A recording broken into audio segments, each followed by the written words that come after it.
Hey everyone, I am setting up a new stream so that uh no, it's okay. Don't worry about it. Sorry, I'm on two streams right now at the same time. I'm gonna have everybody hold on. I know, Ember, I'm talking on my other stream right now. Just ignore me. I'm gonna just yeah, I'm gonna well, I'm doing two streams at once, guys. So yeah. Anyway, I'm gonna dump my link here in a second. But I will be very animated and me talking. Just ignore me. Yes. Okay. So now I'm back over to my real stream. Hello, guys. I want to have Mark Reed dump his viewers over into here. Hey, Mark, thanks for joining us. We're about to have hopefully some people come in. So give me 1 second here. I am working that out.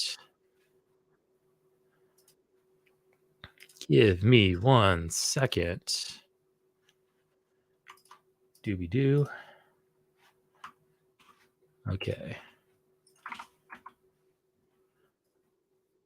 Okay, Mark, I just put my link to my stream in the private chat. So I'm going to go ahead and drop. So thank you, Mark. Good job tonight. And we'll talk to you a little later. Yeah. Bye. Hey, okay. So I'm now back to one stream, and now I'm going to be talking to you here. Mark Andrew Demarest, welcome.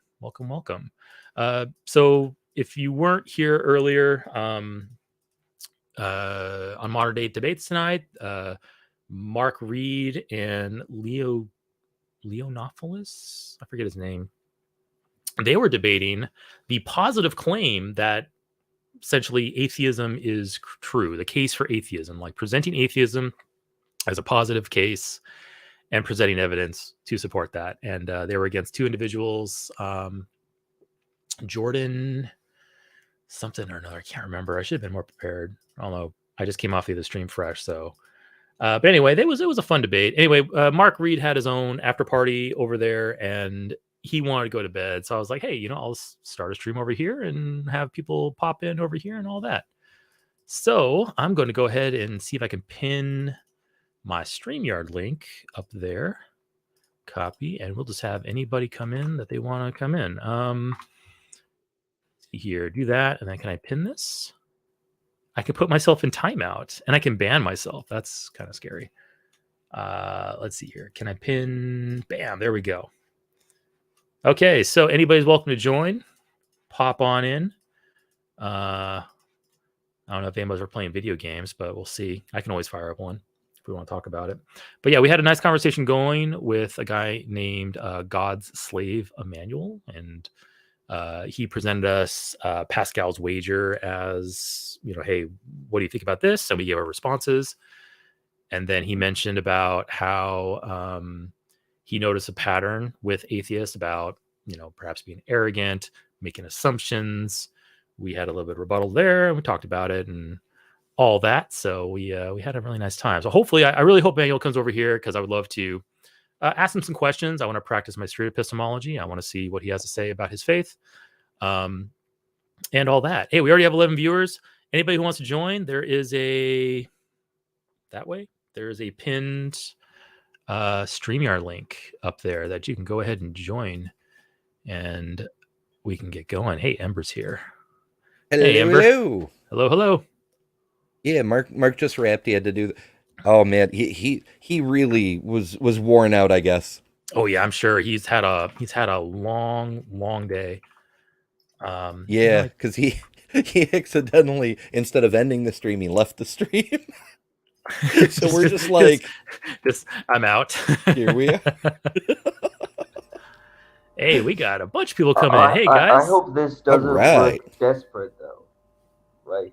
Oh, not at all. Just needed a conversation. Yeah. No, not at all, man. Yeah, no desperation. It's here. all good. It's all good. Yeah, this is a judgment-free zone. Okay. I'll only start judging if you start passing judgments. So, hey, producer Wes, how you doing? Yeah, I haven't seen you in a while. Yeah, sorry, Manuel. What are you about to say? Are you in Texas? No, I am not. I am up in Washington. Oh, okay. Yeah.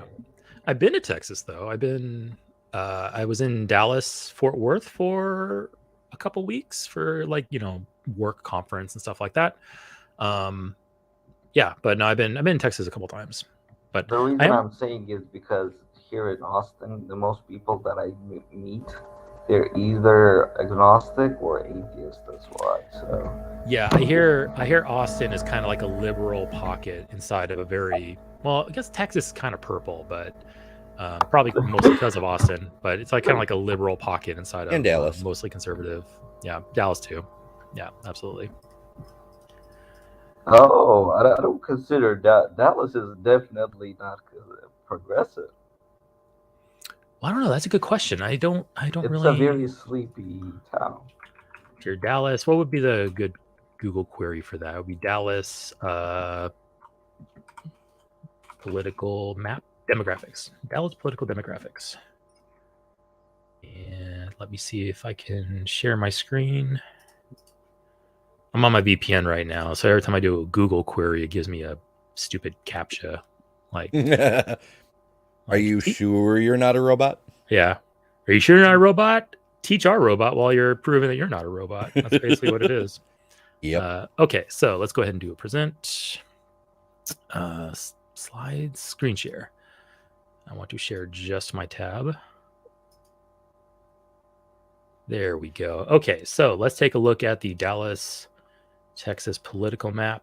I'd rather just see just one of Texas itself. Wow, everything is blue. I never really knew that Texas is a blue state. I think Texas is like a purple state. Purple state. Yeah, and it really depends on your region, but many areas are actually blue, but because of gerrymandering and voter suppression, it's either purple or red. So images. Okay, the Texas Tribune. So when was this published? Oh, 2010. That's ancient news. Nope. That is ancient. What about this one? 2016, still fairly ancient. They're trying to make it look like Spider-Man. Yeah. I'm from San Antonio, Texas, by the way. Oh, yeah? Yeah. Is that progressive? Well, I was thinking about going down to Austin and, punching Matt Dillahunty in his fat, bald head. No, I'm joking. No calls of violence here, please. Yeah, no, I'm joking around. So you're flying all the way to Austin just to kick Matt?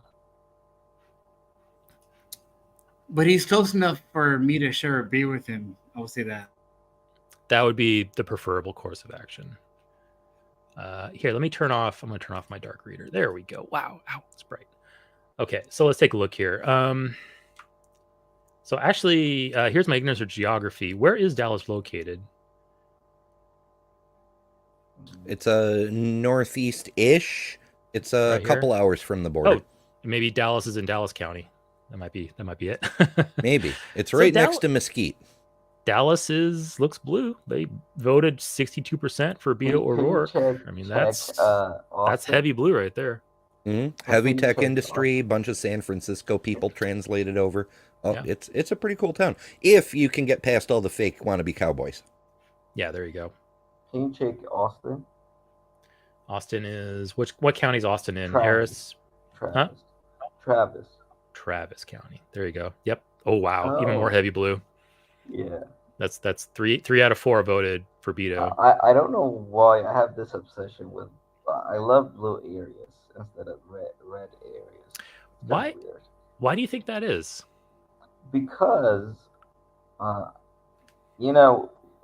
could just should I just turn on the lights and show you my face and you'll understand why? You do whatever you want to do as long as it doesn't get my what I'm banned. saying is they are more accepted. They accept more people who are a person of color. Okay. So to speak. Yeah. You're an actual African, yes? I'm sorry? You're an actual African, like you're originally from Africa. Yeah. Okay. So you immigrated to the United States? I'm sorry? You immigrated to the United States? To the United States, and the more red that you go, the more harder everything will be. And they're really scared that when you go to, I was in the really red city of Texas one time, and they think that we are invading them. Like, it was really crazy. Yeah. And that's kind of the reason I think that I love Blue City. You know? Yeah. Which, if you don't mind me asking, and feel free to say I don't want to answer, which way do you lean? Do you lean more liberal or more conservative? More. I can't actually vote. Okay. But I mean, but you have political opinions though, right? I think I lean more progressive, probably. Okay. Probably because Right. it goes well with my religious beliefs, I could say. Okay. And you said you were a Calvinist Christian, right? Yeah. Okay. So in what way does leaning progressive kind of agree with your Calvinist Christianity? Because so we believe that multicultural is the exact representation of the kingdom of God. So there's no Jew nor Gentile, nor bond nor free. All are one in Christ. I think when you look at the two political sides, the left is probably the more right of that verse. So, or that concept of Christianity. Okay. So, but this is kind of funny that the church that I'm affiliated with, they're probably really, really red, like blood red. So whenever I meet them or whenever I talk in Bible study, we agreed that let's not talk about political stuff because we can't actually agree. Okay. Yeah. That's interesting. So, Eric, can I ask you a quick question? Absolutely. Because I'm from the heart of Texas, man, San Antonio. Do you know the county, how to pronounce the county name there? The San Antonio County name? Yeah. Probably not. I'm not very familiar with Texas. Where's San Antonio at? Near It's the right in the middle-ish. middle, like kind of where those big blue dots are on the middle section going down. Right there. There it is. Is it Bexar? Bexar. It's pronounced Bear County. Bear. Oh, okay. Of course it is. Yeah. It's a famous site in Texas. It's where the animal is. That's where Ozzy Osbourne took a piss on the animal, Fascinating. It's a major tourist site for Texas. That's why you see those big blue dots right in the center. Okay. Interesting. Yeah, like Texas is such a huge state, and it's kind of one of those states like it's positioned in a way where it's like it's just South Central U.S. Yeah, so it's very kind of like few its people, own country. Yeah, and they act like it too, and it's like it's just so seldom traveled. Like whenever you drive anywhere in the United States, and I've driven all around the U.S. Yeah, like you almost never touch Texas because it is just it's also down off the there, grid. and it's huge. Yeah, I don't know. I found, of course, I was over the road truck driving, but I went through Texas a lot. I've got a favorite steakhouse in Amarillo, the Big Texan. Yeah. A lot of it is because some of the loads that you take, you need to use I-10 because you have to go around the Rockies. If you go over the Rockies, if it's food like chips in a bag, for example, if you go over the Rockies, the bags will explode. Yeah, that's why I think a lot of people don't take the politics seriously in Texas, man. Because it's so big. 3 days to drive across by yourself. Yeah, it's a long time. A lot of people don't vote in Texas. I think that's the case in a lot of countries or counties and states in the United States. It's just a lot of voter apathy, and just nobody thinks that it'll make a difference. Mm-hmm. Although Gen Z, man, there's a reason why some Republicans are saying we should raise the voting age to 21 because they are scared of Gen Z. Mm-hmm. Gen Z's already flipped a bunch of key areas, and it's Yeah, they thought us millennials were dangerous, and Gen Z shows up and is just like, burn it all down. Yeah. By the way, also, the Gen Z generation is not really religious compared to the previous generations. Yeah. So do you think that Christianity will die after like 2054 or whatever? It's hard to say because I've also seen some of the most extremists I've seen in the last few years are Gen Z. So there's also a huge recoil effect as well. I don't think we're ever see Christianity die, nor do I want to see it die. I want to see it have less of an influence on the world, but I mean, people and their personal beliefs and their personal practices, I'm fine with. It's when those beliefs, gel into these toxic ass movements. Well, see, where, that's what gets me. Religions in general, I can agree with, because some of them really are just completely harmless. But Christianity specifically, the way it's got that central message of you have to accept that you're evil, wicked, and worthless, that's not good for anybody, even the believer. Yeah. But what if that's true, though? What exactly do you mean by religion, though? I hate to be the philosopher asking that. Sure, yeah, no.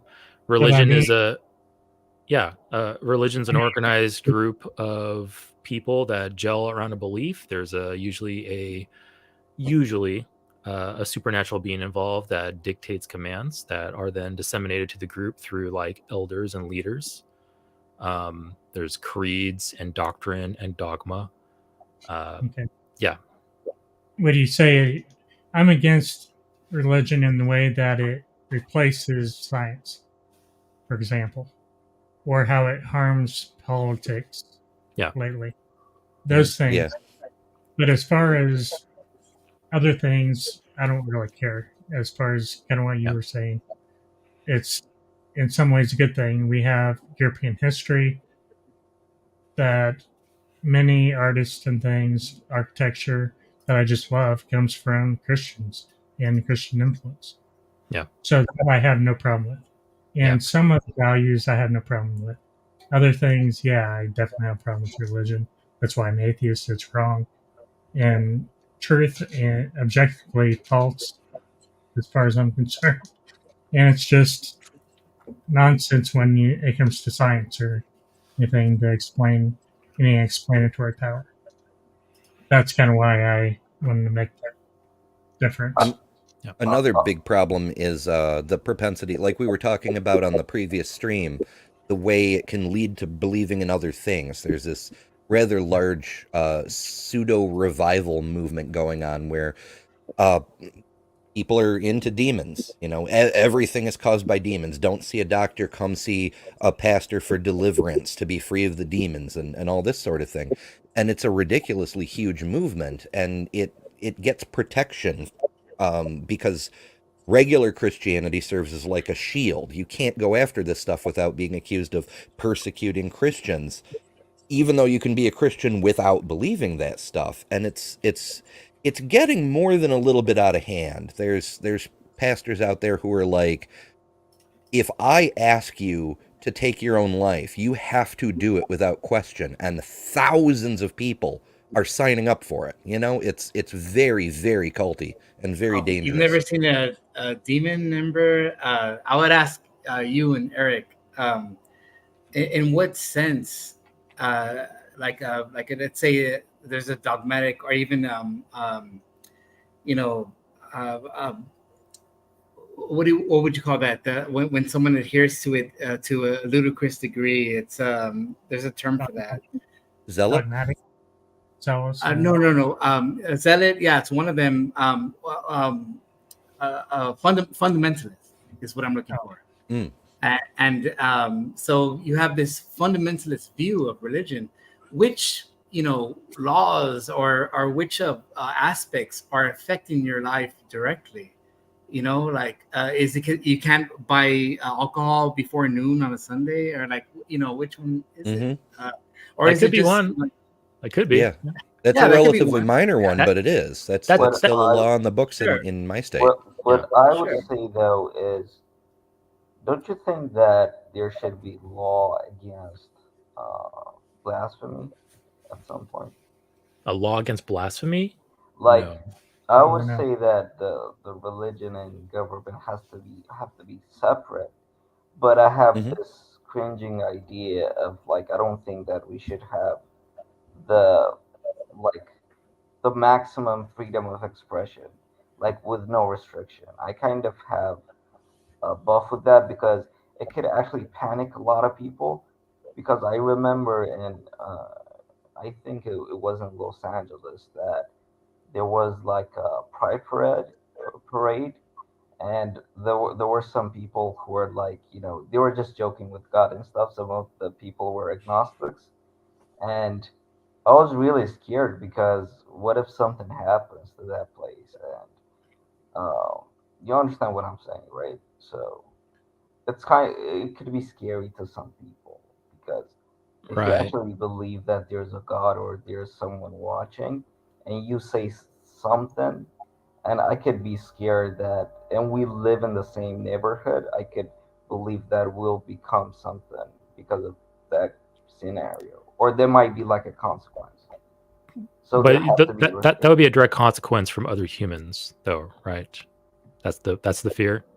Like you Yeah, speak out because against religion, and then it's like a psychological or emotional consequence. right. So So if there we has to be restrictions. let's do a hypothetical and let's say, okay, yeah, we want to enact laws against blasphemy. For All right. So example, okay, can I just do this sure, one go more ahead. example? The time where I was literally scared, Sure. like for my life.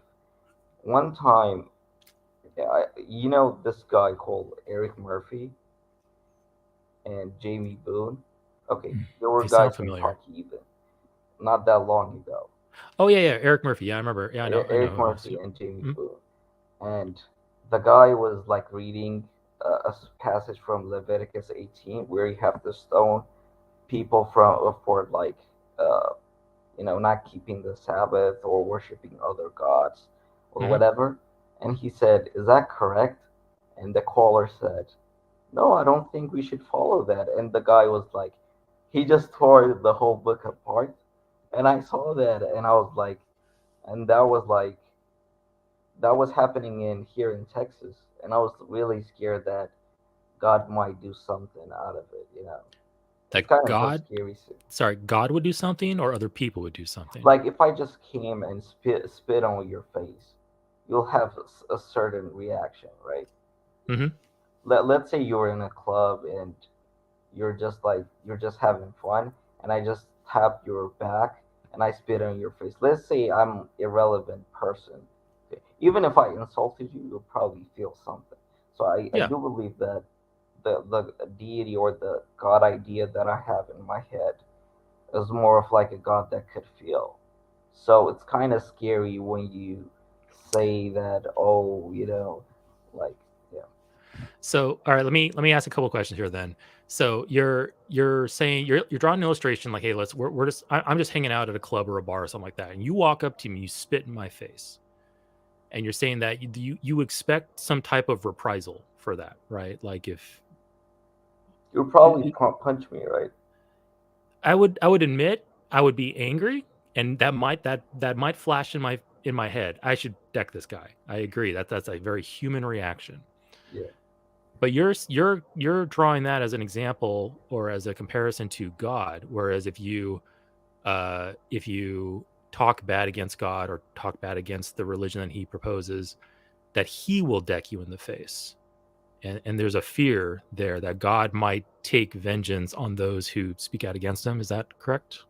Yeah, I'm kind of Okay. scared of that. So Yeah. my question is, so I'm a human. I have insecurities. I can have flashes of anger. Um, Me wanting to punch you for spitting in my face would be a very human reaction. Why does your God have a human reaction A to human somebody speaking out reaction. against him? So I don't want to tell you about my theology, but I don't think it's important, but it will answer your question.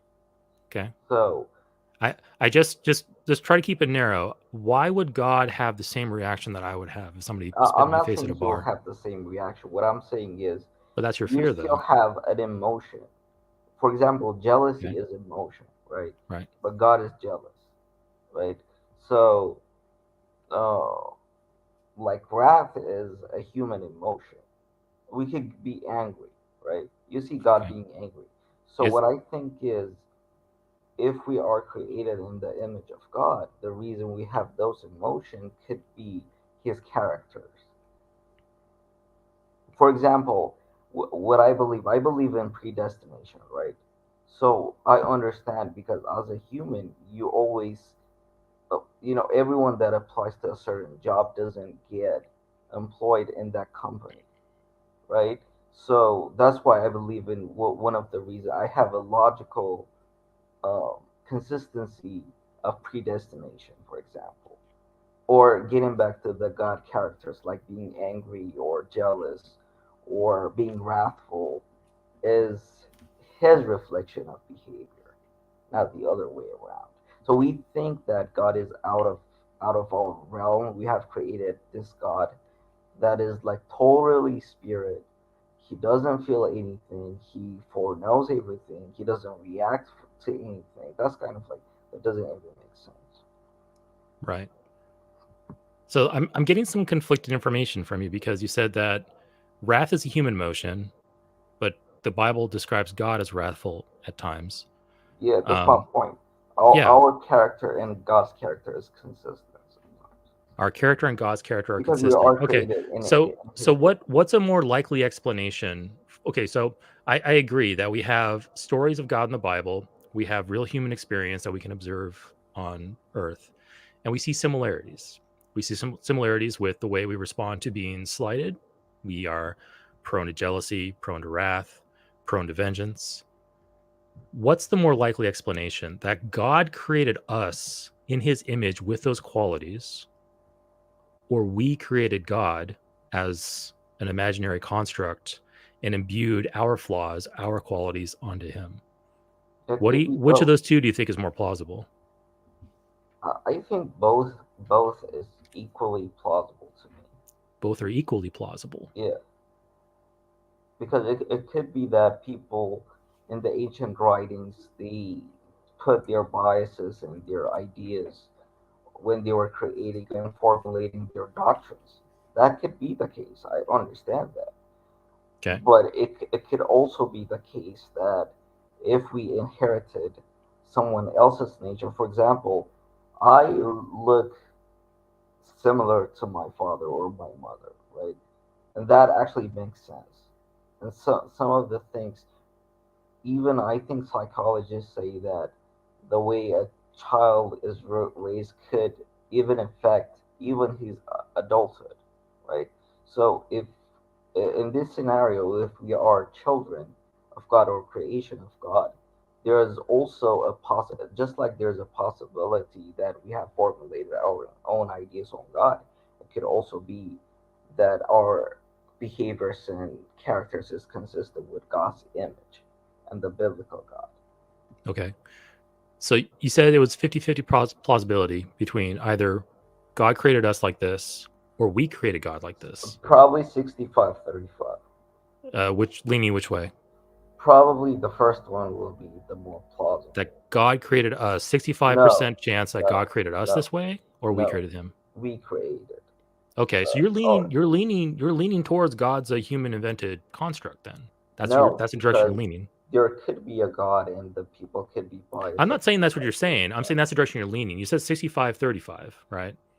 Yeah. 65% towards humans created God with these qualities, 35% towards God created Yeah, it's us with not these qualities. okay. Instead of using the word created God or the invented God, what if we say the perceived God?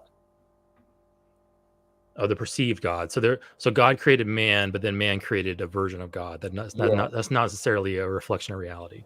yeah, Reminds Okay. me of the Jurassic Park thing.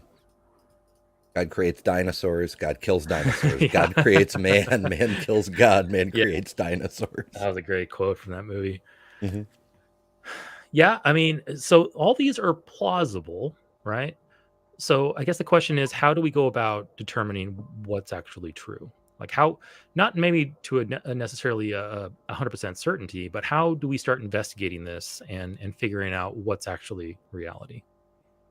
yeah. That's actually a good question, and I only have like 29 minutes, so Sure. because I have to sleep. Uh, and here's the thing.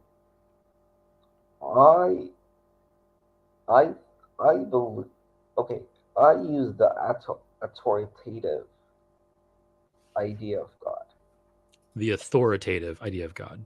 Yeah, because like for example, there there might be hundreds of videos or recordings of me talking with atheists. There is nothing, not even a single sentence that I've said that contradicts with the apostles' teaching. Not even a single Okay. sentence. Anything that I say is consistent with the New Testament. Anything that I say, every epistemology that I propose, every idea that I propose, and I don't think that, I used to think back at the times when I was doubting Christianity, I used to think that Christianity has to reveal itself to me, like in a sense that I have to have a sufficient evidence or proof to actually believe the propositions of Christianity. Okay. What I found was that's not actually productive in the Christian world. You have to accept the premises and the conclusions first, and then you could see the results uh, that comes out of that doctrine. So I agree with you that that's kind of hard thing for our human mind, and that's actually one of the things that convinced me that Christianity is not invented, because humans can't actually comprehend what the gospel is saying. That tells me that human beings cannot create this sort of theology or doctrine. Okay. So you laid out a lot there. So you mentioned that there are live stream footage of you talking about your faith. You believe that that everything you've said has been in alignment with the New Testament and with the Gospels. It seems like you are putting you put great faith that what the New Testament and the Gospels say is true. Is that correct? The New Testament, yeah. Okay. So I guess my first question would be, why do you think that the New Testament has anything to do with a God? Or rather, I take that back. Why do you think that a God had anything to do with the creation of the New Testament? First of all, okay, I never said that the New Testament, God wrote the New Testament. That's not my point. Well, God has something to do with the writing of the New Testament, right? Yeah, At least according to Christianity, obviously, I believe right? that they were inspired by God, but Okay. Why do you think that's the case? first is the resurrection of Christ. So, if Christ was not raised from the dead, Genesis 1:1 up to Revelation 22:21 is false. Genesis So 1:1 would be false. So the creation of anything creation. that's in Scripture is pointless if Christ Right. was not raised from the dead. Right. So you're appealing to a consequence of the New Testament not being true. If the New Testament was true, then Genesis 1:1 and then the Scripture and Revelation wouldn't be true. And the thing is, I know that I might sound illogical, but I'm not illogical according to myself. So I used to, like I've had Christians all around me, and I went through a skepticism, or you could call it. I was not atheist like you, but I started doubting Christianity, and for Sure. years I've said Christianity is just a made-up thing.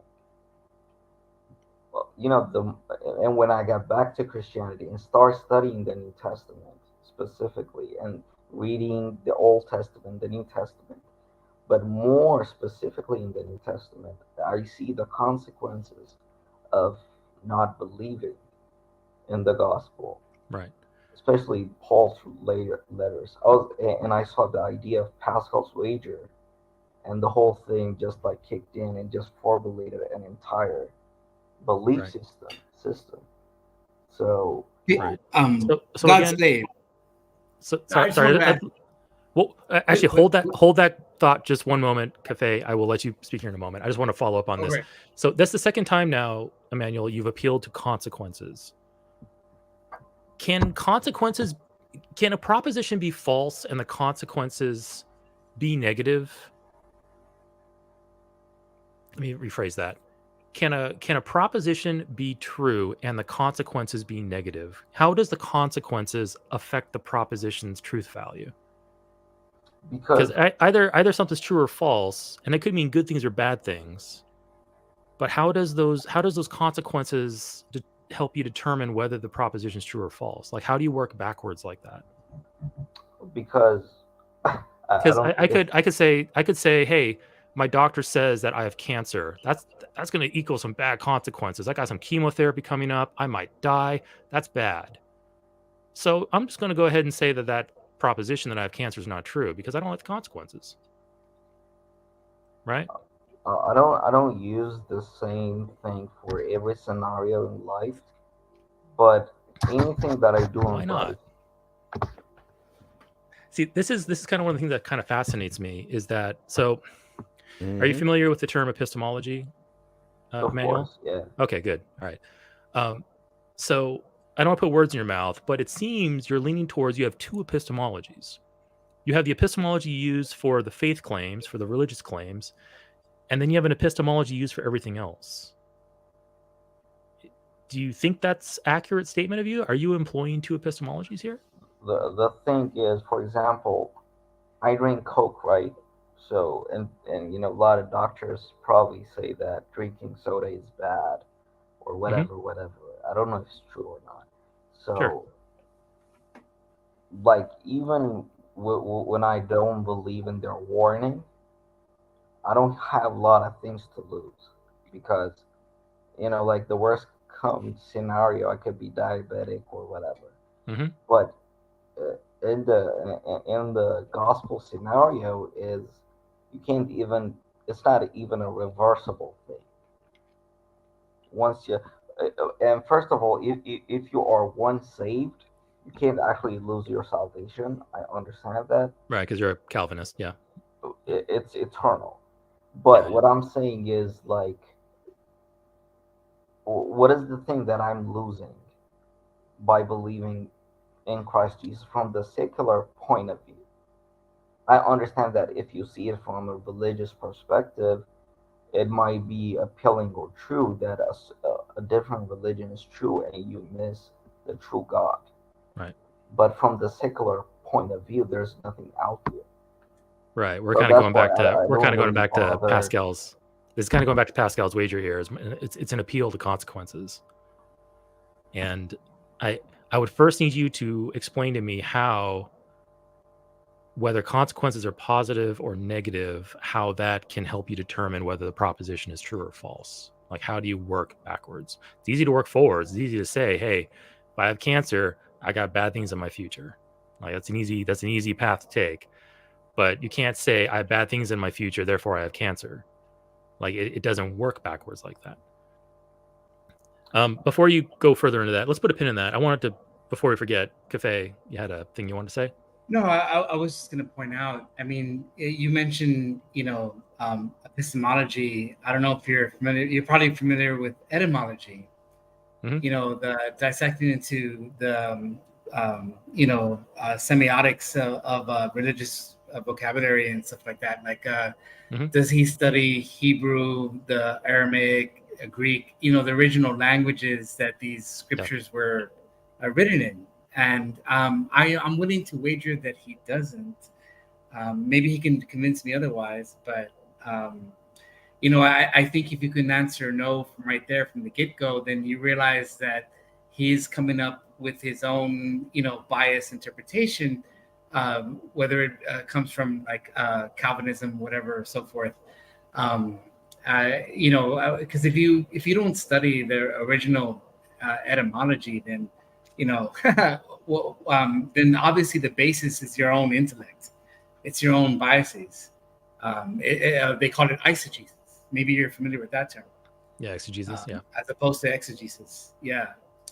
And so, I wouldn't make that mistake in my own religious studies. I don't know his name. It says God's slave, Emmanuel, but I don't know what he prefers to go by.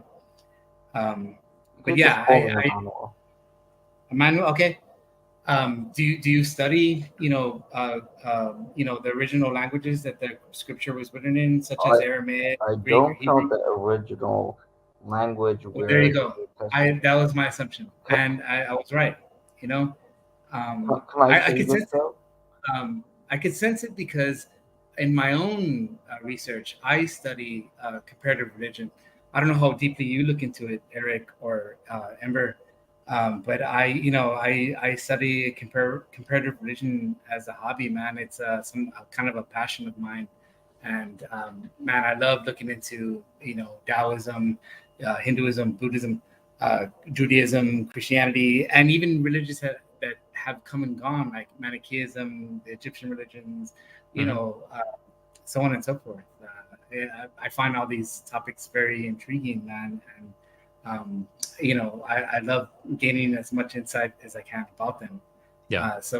Yeah, I like focusing on street epistemology and epistemology in general, and I do also like a bit of New Testament history. Mainly, mostly watching Apologia. Like, it's really fascinating listening to his interviews with Do you Martyr. apply any hermeneutics to your studies? Well, I'm not religiously motivated, but I'm familiar with hermeneutics, and I don't study it too deeply hermeneutics at all. is just an effort to try to discern the originally intended meaning of Scripture to as far as we can grasp it. Despite the fact that we have so many sects like Presbyterianism and Catholicism, Eastern Orthodox, so on and so forth. We're trying to find some kind of not common ground, but some kind of originally intended meaning of the Scripture itself. Yeah, figuring out exactly what was written originally and what was intended by it, and whether sometimes it's useful. Yeah, that's kind of one of the biggest, I think, flaws with the Bible is that it is written in such a way where you can have any religion. It's open to interpretation. Yeah, it's open to interpretation. Like, is this scripture literal? Is it figurative? My old religion was like, why not both? It's both. There's an initial fulfillment. And so when you get the thing is, though, when you get into the realm of what you mentioned, hermeneutics, which I'll be honest, I haven't studied too much. I've heard the word a few times before. Yeah. And thank you for enlightening me on the definition. Sure. This is kind of one of the core problems with the Bible is because it is written in a way where anything goes. Any word can change its meaning depending on the needs of the reader. A scripture can be literal, it can be figurative. In my old religion, it can be both. Yeah. And you're now in the realm of having this book say anything you want it to say. And at that point, it becomes useless as any type of instruction or as any type of history or any type of prophecy, because you cannot pin down exact meanings behind the words. But do you think that's necessarily the case? In other words, like, you don't think there's a possibility of discerning an originally intended meaning? I think there's I think at certain parts of the Bible, it's extremely important that you can be able to do that. Like, for instance, Jesus saying that this generation shall not pass before the kingdom of heaven arrives. Like, that's core doctrine. Like, you really need to pin that down. And it seemed to be very apparent to those first century listeners or readers that they thought it was going to happen then. And here we are 2,000 years later, and we still have Christian denominations reinterpreting the scripture over and over, like Jehovah's Witnesses. Eric, can I ask one question? Yeah, absolutely, Emmanuel. Go ahead. So you said that Christ said in Matthew and Mark that the kingdom has to appear even before some of the people that are standing here within this generation. Within this generation, right? The gist of it. Okay, there's that scripture. Mm-hmm. In 2 Thessalonians 2, Paul says that brethren, don't be faint by the idea of the appearing of Christ, for if there is not the man of apostasy, that day won't come. How do you actually think those two concepts are? Do you think that those two concepts could go hand to hand, or do you think that those two are contradictory concepts? Because here Christ is saying this generation should not pass. Here Paul is saying that don't even be scared of the appearing of Christ, because the time that he will appear, before that, the man of apostasy had to come. Right. So, off the top of my head, how do I reconcile those two things? When did Jesus supposedly utter those original words in Matthew and Mark? We don't have that idea, because We have a those general idea, gospels, though. because those gospels were written after Jesus I ascended. agree. I absolutely agree there. But if you were to be a Bible literalist, Jesus uttered those words. But I'm not a Bible literalist. I'm sorry, not a Bible literalist. If you were to take the Bible at face value, Yeah. okay, I'm sorry, I used the wrong terminology. You're right, not a Bible literalist. If you were to take the Bible at face value, Jesus uttered those words, between 30 and 33 CE? Those words about, but then 30 to 40 years later, the writer of Mark, whether that's actually Mark or not, the writer of Mark said Jesus said this thing. And then Paul comes by how much later or before? Like when? Yeah, Paul was actually before. Well, Paul was before. So Paul wrote that before, and he wrote something contradictory, right? So yeah, because Paul was spreading his own story, yeah, while the original fan club were doing the oral tradition thing for a while.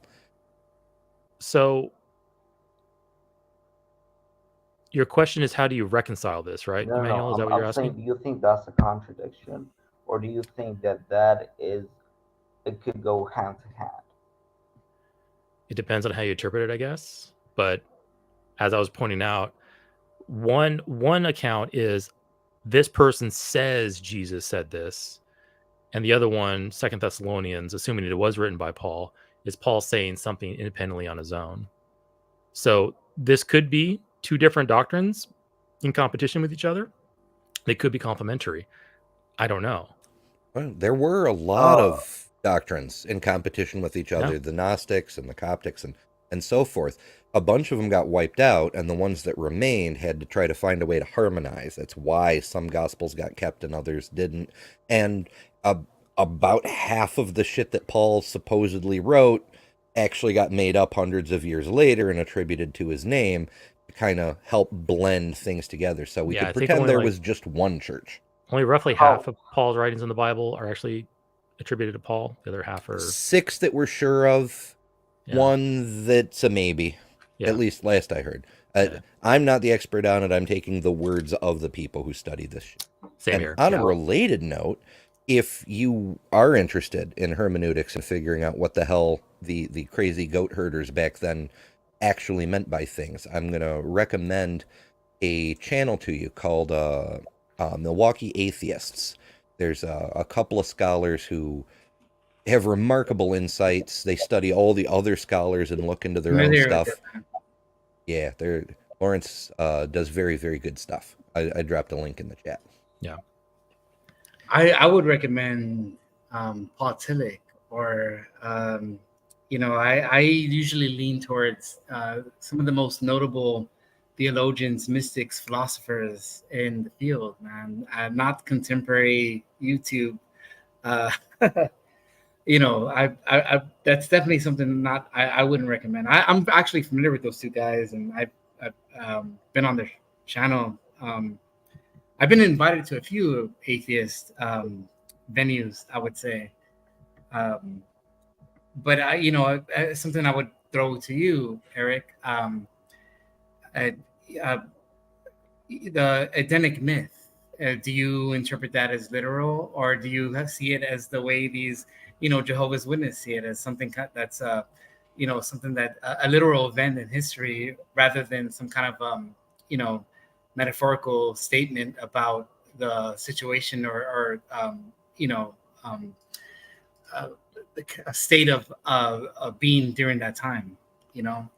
That's how I would what myth again? I missed that initial part. Edenic, Edenic. Adam and Eve. Yeah. Do you see Adam and Eve as literal? Edenic. Okay, I see Eden. Yeah. Okay. So as a Jehovah's Witness, we believe that was a literal retelling of history. Adam and Eve were created by God. Put on there. It was as if the words of Genesis were basically literal. So as a Jehovah's Witness, that was my position on that, because that was my religion's position on it. But now I look at it and I go, this is just a myth. Yeah. What about, have you ever read Joseph Campbell's interpretation? No, no, not. Well, where he was like, this is where we became from, we followed the ungulate mammals. Like, in other words, when we were arboreal apes, traversing the canopy of Africa, when we hit the grasslands, and we came to this higher primate status, to what we would call self-reflective human beings, Homo sapiens. This transition, it was a metaphor for the transition that took place there. Right. So you're basically, this is very similar to William Lane Craig's mythohistory type approach to the book of Genesis then. Like, Genesis wasn't a literal event, retelling of events. Yeah. It was more of a, I don't know, like I said, mythohistory to illustrate. Well, I mean, did you know that, I mean, when you said you studied etymology, like, okay, did you know that? Well, I didn't say I studied etymology. I said I studied epistemology. Epistemology. Okay. Yeah. Well, if you studied epistemology, the Cappadocian fathers, the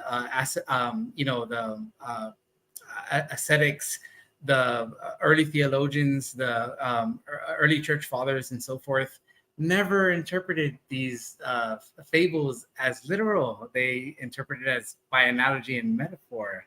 A lot of people, I feel, don't realize that, especially modern theists, modern atheists, and so forth. Right. But didn't Jesus talk about Adam as if he was a literal individual that literally lived? Well, I mean, Christ used many parables in his speech. How do we know that was a parable, though? How do we know that was a parable and not him literally speaking about a literal person who exists in history? Yeah. How do we know this? I think the majority. Well, I think it's John 10:7. Christ is a door. Are you to interpret Christ as being a literal door with hinges and so forth? Well, sure. Some things are obviously metaphor, but I mean, that's what I'm trying to say. Like, some things are if he was a rabbi, metaphor. like the creation story, that's kind of central to the religion. Yeah, sure, but you don't see it as obviously metaphor. You're excluding that from obviously metaphor. So we're talking about. So hold on here. So we're talking about. I asked a question about Jesus referring to Adam, and that's one part of the Bible. You immediately jump to another part of the Bible where Jesus referred to himself as a door, which is no. My point was to say that he wasn't interpreting it literally. It wasn't a literal interpretation. Right. How do we know what is literal in the Bible and what is metaphorical? Or I think it becomes very obvious. I mean, do snakes talk? Do donkeys talk? All things are possible through God. So like, if you're going to interpret that literally, like, the Bible's about a literal talking snake, then you've missed the point. You've missed the point altogether. Obviously, but at this point, I don't know. Because if Eden was just a metaphor, then what exactly did Jesus die for? If original sin is just a metaphor, well, how do you define what was he making sin? amends for? What do you see as original sin? Don't believe in original sin. I've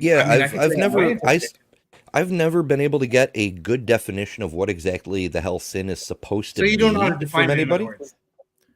That's basically I've never gotten a definition from anybody who believes in it. So the definition of sin, this definition of sin should be proposed by the person stating it exists. I do not believe sin exists. So the same way that I don't believe that unicorns exist, I don't need to define unicorns. Yeah, I've heard this over and over, man. I talked to a lot of atheists actually, but okay. I see that. I understand that. So I don't believe original sin exists. I don't believe sin exists at all in any sense. So I mean, but at the same time, not believing it exists, you're kind of like the theological non-cognitivist that doesn't understand how to define the term in the first place. I've heard of theological non-cognitivist. Let me rephrase it. I don't believe any version of sin that's been proposed to me. Yeah. Okay. So I can understand. I can understand the definitions of sin that have been proposed to me, and I can reject all of them and say I don't believe those. All right. So it's not up to me And- to make more definitions of sin in No, order of to course reject not. those as well. So, Yeah. So Of course. And so hey, not expecting- I'm gonna go ahead and shift the question I posed to Emmanuel over to you now, because he left. So Emmanuel, if you're still watching, nice talking to you. Thanks for stopping by. Appreciate it. So I asked him narrowly the New Testament, but we're talking kind of more broadly about the Bible now because we're now jumping back and forth between what makes you think that the Bible that a God had anything to do with the writing of a Bible? Man, I have a very complex take on that. You know, I don't think it's black and white, Lay it on us. as many people try to put it. And I do believe that as you know, powers came into being, that there is an aspect of the Bible where royalty try to take foothold and control people with it. I think that's very real. I think that's why we see "In God We Trust" on the dollar, of every single coin and financial instrument that we pass by today. Well, I think that happened because of the Red Scare, but that was politics rather than religion. Yeah, there is that aspect, so that can't be completely divorced from it. But at the same time, I do think there is portions of the Bible that are genuinely divinely inspired by afflatus. This means like a direct experience of God into certain mystics or theologians that wrote from their inspiration. They wrote scripture from their inspiration, and it's definitely not the passages that have to do with slavery and stuff like that. But there is passages. I won't get into that. I'm not going to try to trap into like a morality. No, you can if you want. I'm tempted. I'm like, how do we know though? Like, we can look at passages like that and say that's reprehensible. So clearly my God had nothing to do with that. But how do we know other than personal preference? Yeah. And I was about to mention that too. So I appreciate the attempt at an answer, and I understand from your point of view you feel like you gave me a response. I don't find that response satisfactory or satisfying, because I'm asking, why do you think a God had anything to do with the creation of the Bible? And then you went into, I believe this, I believe that, I believe this, I believe that. Well, no, I was adding a caveat to say that, all right, obviously it's not black and white. Sure. But there is certain aspects that you could say that are obviously divinely inspired. I focus on, you may not be familiar with it. I may be introducing you to it, but mystical experience, a la William James. This is not something that's airy fairy or woo at all. This is something that's studied in Johns Hopkins University. This is at the edge of our personal revelation. Personal revelation is kind of what you're getting at. I mean, you can call it that. They refer to it as a phenomenon in consciousness, and it's not exclusive to Christianity. You hear the direct revelation of the Holy Spirit, but yet these professionals at Johns Hopkins will include the nirvana of Buddhism, or the samadhi of Hinduism, or fana of Sufi mystics, and so on and so forth. It's not exclusive to one particular religion. It seems to be a universal phenomenon in consciousness that has been. I agree. Humans of all stripes experience all kinds of things. We see some general threads of commonality in these experiences. Like, I think just earlier today, we were talking about near-death experiences. I don't know if it was in the debate earlier or another stream I was watching, but we see commonalities. We see human brains doing weird and odd things. Of course. What makes us think that any of this has to do with a God? Well, the way the professionals, if you actually look into the research, man, they relate it to what's called the perennial philosophy. And, this is a view amongst the major religions where, like I said, it's this phenomenon in consciousness has been going on not just for centuries, but for millennia, thousands of years, all the way back to the samadhi of Hinduism and so forth. And so when a mystic would engage in this type of mysticism, they referred to the divine in such a way because you may have not had this type of experience, but I haven't. you know, I haven't. But my question would be then, can we have a situation where we have thousands of years of humans having experiences and it having Mhm. nothing to do with a God? Well, I think human being relationships with the divine religion and God has been this relationship with this phenomenon. I agree we have a history of attributing it to a God. I absolutely Yeah. agree. For thousands of years, humans have been having experiences and attributing it to a God. Okay. Is it possible that no To God exclude was God from the picture. that no God was involved and humanity has been attributing it to a false source this whole time? Well, I think that's the very hard part of the equation. Like when you have this experience, they call it ego death. You know, it's a complete breakdown of the subject object dichotomy. Like you stare at me, I stare at you. Mhm. That boundary between you and I is completely dissolved. So that's why the mystics say it's all one. And so this religious vocabulary has been intertwined with this phenomenon, and it's hard to tease it apart. What you're essentially asking is like, is there a way we can tease this phenomenon apart from the aspect of religion? And I don't think I don't know if that could be the case, because I think religion, in a sense, was born through this phenomenon. Is it possible that we've experienced this for thousands of years, humanity? We've had similar, because we're all humans, you know. We all have generally the same. We're all looking at the same reality. We're all experiencing the same world. We all generally have the same DNA. Our brains are Mhm. generally configured in the same way, so we are going to have similar experiences and similar phenomenon. Is it possible that all this time, all these experiences that we've been attributing to a God, are actually not from a God? Like, is it possible? It's a yes or no question. Yes or no? Is it at least possible that we have been attributing this to the wrong source?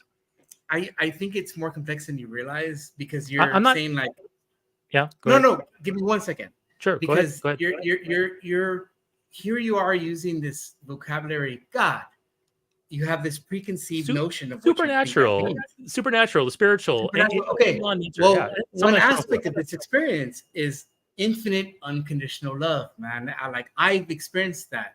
I can never hate you, my brother, because I've glimpsed that, you know. And how do you you're like, how can we attribute this to something else that is not God? But that's the very thing that people are attributing to God, this infinite unconditional love. I'm not saying I'm not saying it's definitely not God. I'm just asking. Is it possible? Okay, I would love to see a social experiment on that. You know, I would love to also.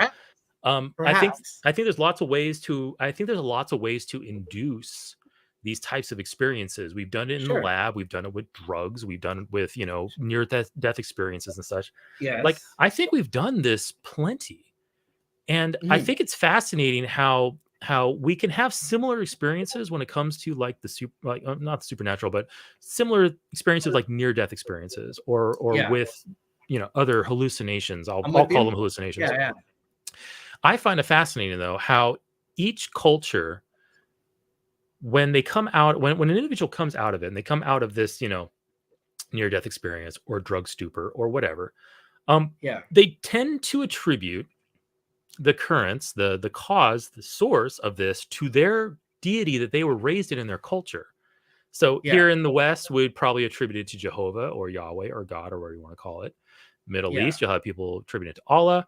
In India and the Far East, you'll have it attributed to other gods. So could it be that we are simply attributing things to the cultural superstitions that we were grown up with rather than anything that's real? I definitely think that's true for a lot of people. I think what you're overlooking, though, is that some mystics realize that, this is not specific to me or my specific religion that I was brought up in. This seems to be universal. It's not, it's the Siddhartha Gautama experience of the Nirvana. I experience it with the Holy Spirit. They see it as something that it's ultimately universal and transcendent, Well, but you're referring to... I got to disagree on that one, because I've had an NDE myself, and it's very different from anything I've ever heard Really? from anybody else. And what that tells me is I don't think I got the real experience and everybody else is just imagining things. It seems to me that since no one is describing something remotely like what I experienced, the brain comes up with something. It But seems you to be see, a phenomenon of the brain from my you're a perspective. pool of one sample point, you know? Yeah. Like, Right. But if there's something universal, there shouldn't be any exceptions. Yeah. But that actually, Well, what that's not necessarily what I'm saying. what Ember just mentioned, I'll let you talk in here a second, Cafe. What Ember just mentioned, though, that's a key piece of evidence. Somebody dismissing him because he's only one person. I think you're dismissing a key piece of evidence here. What Ember is trying to tell you is that near-death experiences, hallucinations, the things your brain generates when it is malfunctioning is based on what you fed into it, what has been fed into it over your lifetime. So if Yeah. you're in a culture that promotes Christianity, you're going to have Christian ideas put into your brain, whether you're a believer or not. And when your brain malfunctions, it's going to use that data to generate whatever it generates, as if you're dreaming or anything like I that. assure you, I'm very familiar with this. When You I assure first me. had this, I was influenced by Terence McKenna. He Okay. advocated a heroic dose of psychedelic mushrooms. Okay. You know, and I was curious. I'm like, what the hell does that do? You know, so I wasn't very religious at the time. I had a vision of Bill Hicks. I didn't have a vision of Christ or Ganesh or X marks the spot. I had a vision of Bill Hicks. Were you familiar with Bill Hicks before the experience? Yeah, I was. Okay. And he is dead. And Sure. he was dead before I had this experience. And but you at least you consumed Bill Hicks content before you had this experience. Okay. But the point is that there is a spectrum on these where these experiences fall. And yes, at a certain spectrum, they can be very unique to the individual. If you grow up with Christianity, you may have a vision of Christ on the cross. Okay. If you grow up a Hindu, you may have a vision of Ganesh and so forth. If you grow up Islam or Muslim, you may have experience of Muhammad, you know? Okay. But there is a spectrum of experience beyond that, that's transcendent of that, where people describe this universal phenomenon where it's no longer about this subject-object dichotomy that of relating to something that's outside yourself, whether it be a vision of Christ, of whatever it may be. There seems to be an area of experience inside there that where it does coalesce and it becomes universal. And I think people overlook that. I think it's because most people haven't had that experience. They don't see that there is a spectrum on which these experiences can fall. And Right. yes, there is a point where NDEs can become very, universal, where they're no longer about the personal history of the individual or the societal, cultural influences that they came up from. They start to become universal. They're more general, more abstract, more universal. Yeah. Where do we come from? What's the source of it all? Yes. What's the ultimate? Yeah, exactly. And this feeds right back into my statements earlier that we are all generally built the same because we are all based off the same general set of DNA. Yeah. I see. I guess my question is if we see this, okay, so we have lots and lots of examples of these experiences. Mm-hmm. Okay. Yeah. You experience Bill Hicks. My neighbor down the street will experience Jesus. My neighbor further down the street will experience Allah, like spaghetti monster, whatever. Spaghetti monster, yeah, you can, yeah. But then you go up higher, and you're going to like a more general, a more general sense of the source. Like this is called the source, yeah. But like I said, how can we determine that that's actually a real thing and not just a result of the way we are programmed by evolution? Okay. Like how can we tell the two apart? I guess I would just say, man, after this session, I will link you to all the research I am familiar with. Even the professionals, like Tracy Harris tried to bring up this to me when I called into the atheist experience. She was like, Mhm. Well, obviously, humans have similar brains and similar synapses, so we're gonna have similar experiences. Yeah. Yeah. Yes. Of course. Yeah. That was my initial assumption as well. And for a moment, I'm just so happy that I'm going down the same pathology that Tracy Harris did because I'm a big admirer Yeah. of those. Yeah, Yeah. that's awesome. Cool. Go ahead. Well, and so did I. I that's what I assumed as well. And but it became quite clear to me that these professionals in the research definitely weren't leaning towards that direction. They seem to characterize it as a feature in consciousness itself. That it was, consciousness may not be exclusive to human beings. It may be in the plants, in the insects, in the amoeba. I will probably go ahead and grant that there are non-human species that have consciousness. Yeah. Yeah, definitely. Don't even go into certain plants. definitions of consciousness. Certain animals have consciousness. Yeah. And so, they no longer saw it as like, we're similar. We have similar structural, neuroptic, neuronal apparatus. So therefore, we're going to have similar experiences. It was quite clear that they didn't see it that way. And man, I want to link you to these studies. They see it a little bit beyond that too. I would say the point where Hindus see it, like the Hindus spoke about they talk about sentient beings, conscious beings, right? They call them sentient beings. Right. And they mentioned the multiverse, like wherever sentient beings arise, this, fundamental aspect of consciousness is going to accompany them, mystical experience, whatever you want to call it. And so it seems to be something. I'll push back on that because I think that's speculation. Because the only conscious experience that we can really attest to is the human conscious experience. No, it is a speculatory area of the research. It's not some conclusion based, But what I'm saying is that this is the speculation out of the research that these professionals entertain. It's not that we have similar brain structures. They entertain this instead, but that, it is part of the speculation, part of the, you're not going to find it in the conclusion portion. You're going to find it in the speculative portion of the peer-reviewed material. Right. But nevertheless, you're not going to find them arguing over similar brain structures. Is my point. Would you attribute this source, this higher, kind of origin of our experience? Yeah. Would you attribute that to the supernatural? Well, it depends on how you define supernatural. Like I said, according to these atheist experience shows, something beyond nature. I asked Matt Dillahunty himself to define supernatural for me, and he said he couldn't do it because he's never seen an example of it. Well, yeah, I mean, same thing with me, like me earlier when I said that I wasn't going to, define sin on my own and then say I don't believe this. Like I can do that infinitely. I honestly, when I hear an atheist say supernatural, I don't know what the hell they mean. Well, they're generally going off of what the idea that they have from Christians or from the common believers. Yeah. And the common idea I get from atheists is they're trying to define something that defies the laws of physics, something that's magic in a true sense. I don't care I don't care how an atheist is going to define supernatural. I'm asking you, this source that you're speaking of, that you're pointing to, do you consider that by whatever definition of supernatural you operate under, do you consider this supernatural? Yeah. If you asked me, there is a definition, if you Google it, that of supernatural where, forces to which science hasn't fully understood. And that's the way I would define it. I don't think science fully understands. I don't think neuroscience fully understands the nature of consciousness. I don't think they fully understand the nature of mystical experience. And so I would define that in a sense as supernatural. It doesn't defy the laws of physics.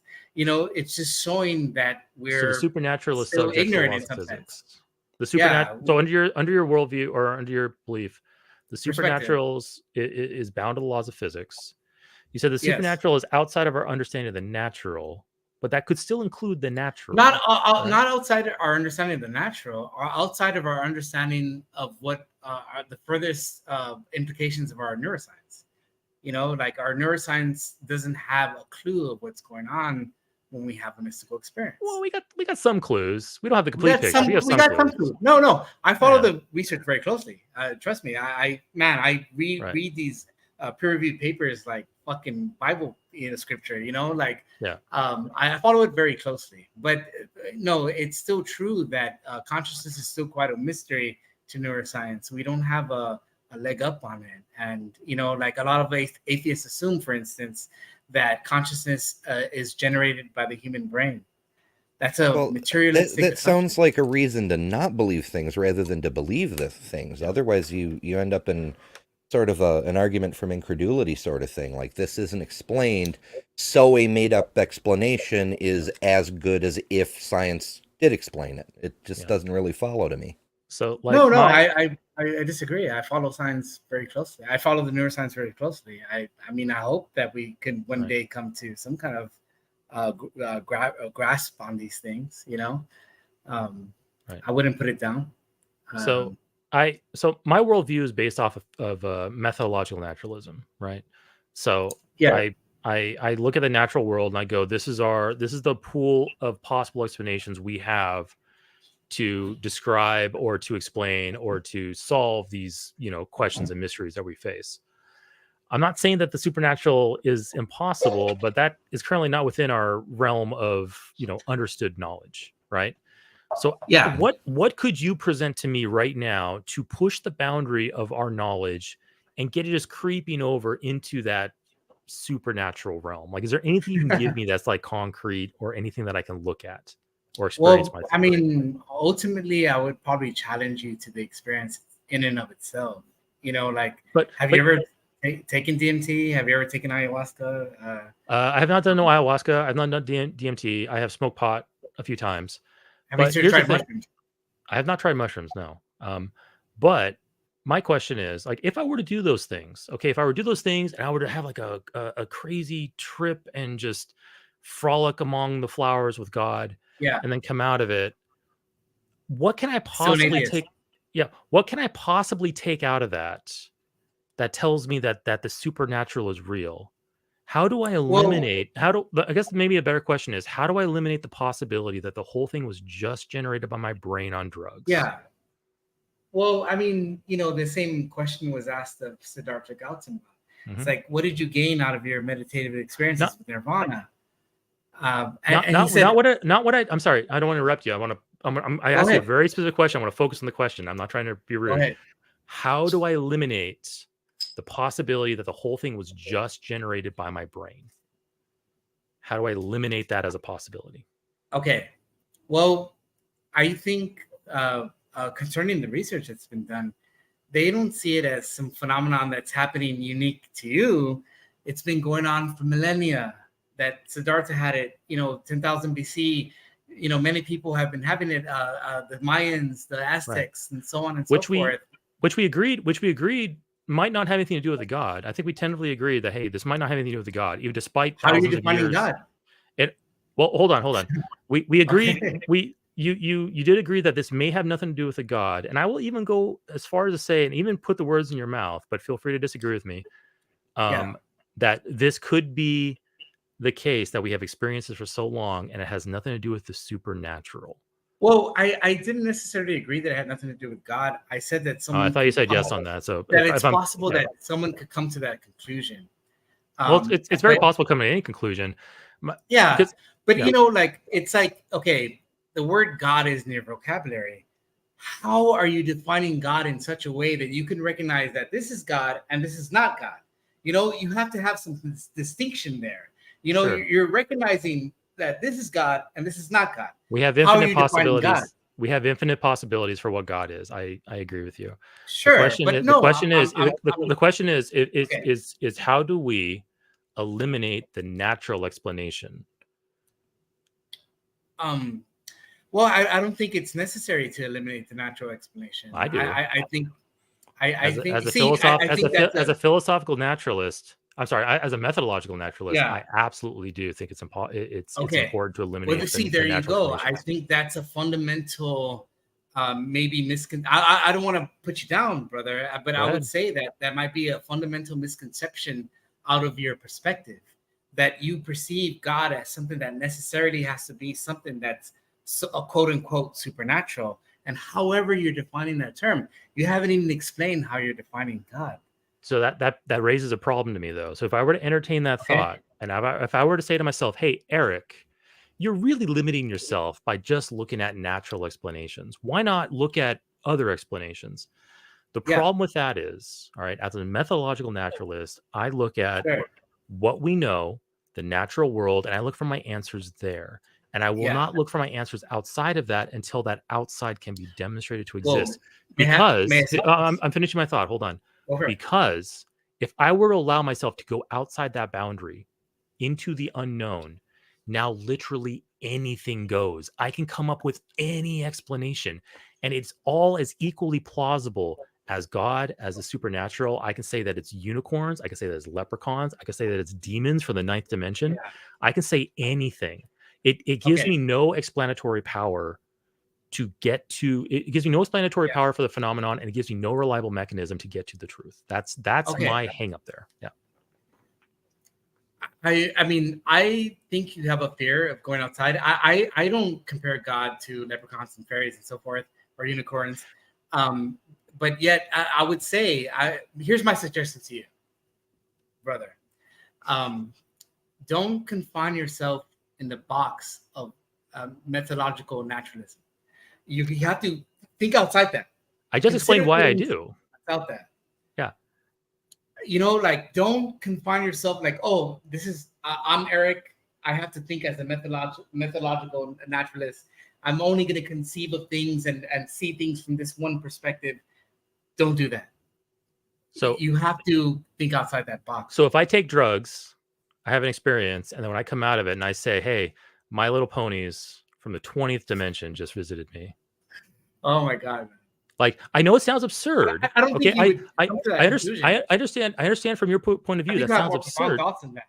Yeah, I understand that that's from your point of view that sounds absurd, but to me, that explanation has as much evidential backing as the supernatural or as God. But that's only because you haven't done it. Like, when you actually have this experience, you're not going to be entertaining unicorns and fairies. What if I have an experience of unicorns? What if I recall this conversation and I am frolicking with unicorns in a meadow? I guarantee it.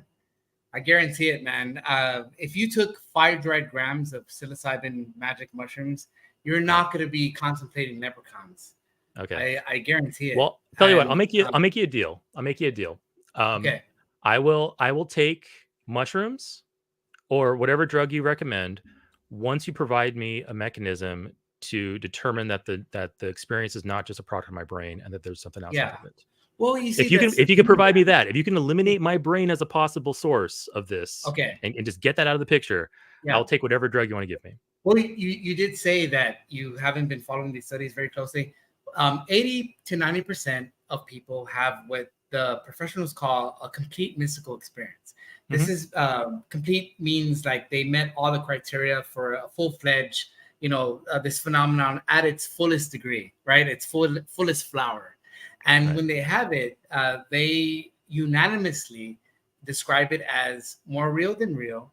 It's the most real thing they experienced in their entire lives.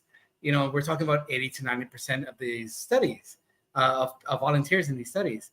And so I would wager you would fall into this 80, 90%. You would be questioning when you come down from one of these experiences. It's not like, is this real? Is this real right here?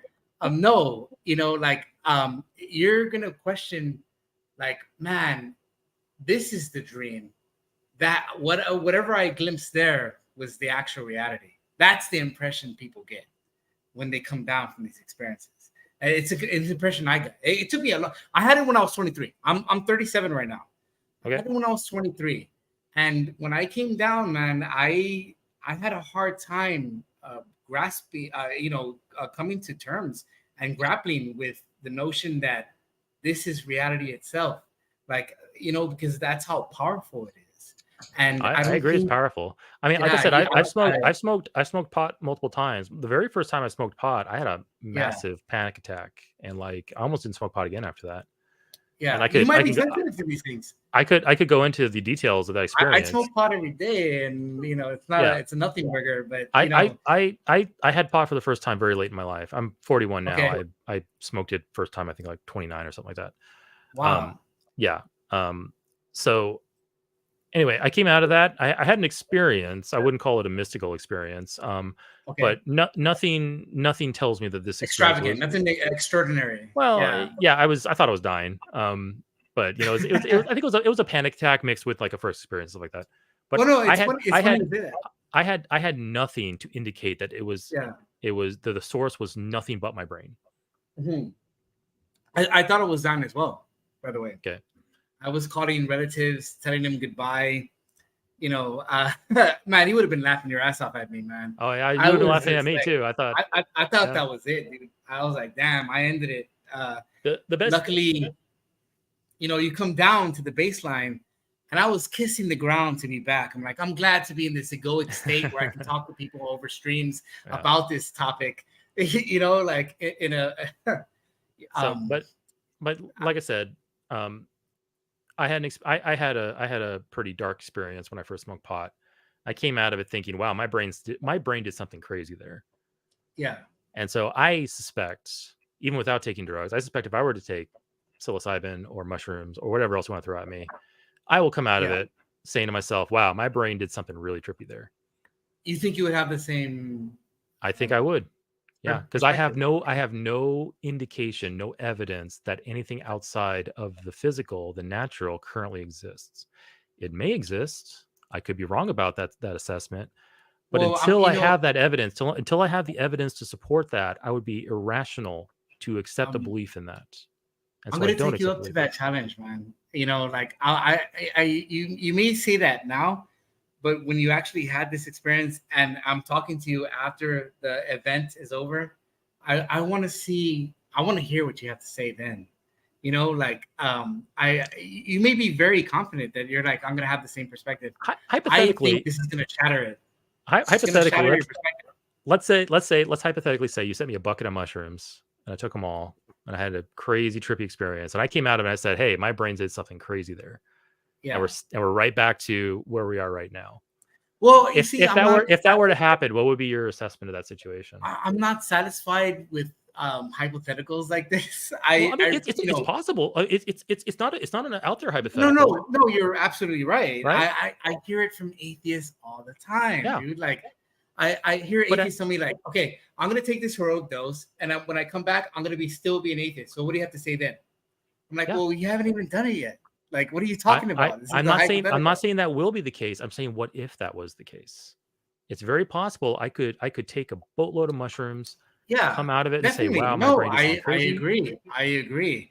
I don't know if you ever heard Joe Rogan comment on this. He said, out of all my friends that I've influenced to take either ayahuasca or DMT, they've never come back and say, you know what, I'm still an atheist.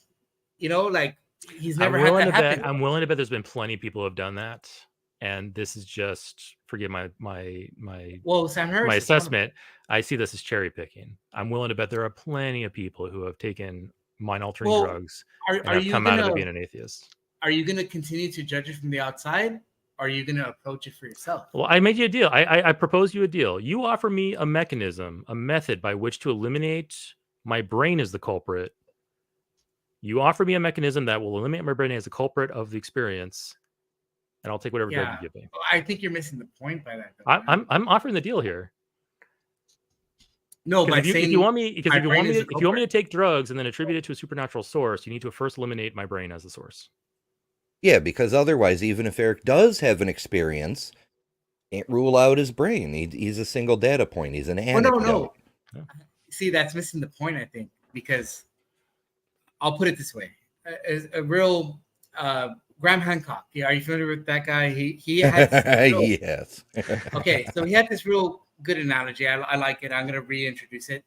That a lot of materialist types, atheists, and so forth, they think of consciousness as something that's produced by the brain. So, like, if you have a factory that produces cars, you know, the cars are being produced. If you destroy the factory, the car in that model, in that metaphor, is the representative consciousness. So if you destroy the factory, consciousness blinks out. You know, consciousness is no longer being produced, right? You know, you destroy the factory. That's not the spiritualist analogy. You would have to invoke something like a radio. Like, so you have the radio, the radio can attune to different frequencies. Like you hear Michikaku say, like we exist in one in infinite universes, that they all, like the universe where Hitler won the war, where dinosaurs never died, so on and so forth. I'm not convinced. Right? But no, that's not what I'm trying to convince you of. I'm saying that in this analogy, you tune in this one universe, like while I'm talking to you, you're talking to me, right? And so it's more like a radio, a tuner, a transceiver. So the brain is more like a transceiver of consciousness, where if you destroy the radio, do you destroy the signal? No, you don't. It's still there. And there's no difference. If people try to say like, oh, what about like if you damage the brain, you're gonna affect the personality? Yeah, of course. If you destroy the factory, you're gonna affect the personality. If you destroy the radio, you're gonna affect the personality. They're gonna have identical consequences in what we perceive as, Well, if your perception, if your personal reality is tuned into another universe, we're tuned into the same one. I can't imagine that being anything meaningful unless you're physically in the other universe. Now, I have heard some weird fucking stories about that kind of thing, but that's a whole other deal. Yeah, but that wasn't my point. I wasn't trying to acknowledge, multiverse, many worlds theory. We're all tuned into the same one, obviously. The radio station is one and the same amongst all of us. What I was trying to say is that in this other analogy, that the brain is more akin to a radio transceiver than it is than the factory that produces cars. But when you destroy, when you affect each one of them, they're going to have the same detrimental and consequences that we perceive. Like I may have affected my personality. I may do something different that I didn't do before, but it's going to be the same effect. It's not going to be any different. So I'm sorry, I zoned out there for a few seconds because it's getting late. I'm getting tired. But you're mentioning that the brain is a radio transceiver for basically the soul. So like, yes, okay, and the soul would be consciousness. How do you explain split brain patients then? That one's real hard, man. I have a son actually that has agenesis of the corpus callosum. The split hemispheres. Wow. Okay. And man, I love that motherfucker. But that one is difficult to describe. Some people assume that it's two separate consciousness in a single, brain. I'm not sure that's entirely the case. Because I don't think there's enough evidence for that. A severing of the brain, two brains, right? Yeah. So you're gonna have two individuals in there. At least that's what. But they still interact. They still interact. You can have the two sides of the brain interact with each other. Yeah. Like I'm interacting with you right now. Sure. But that's still two individuals in there, two people in there. That's the assumption of some neuroscientists.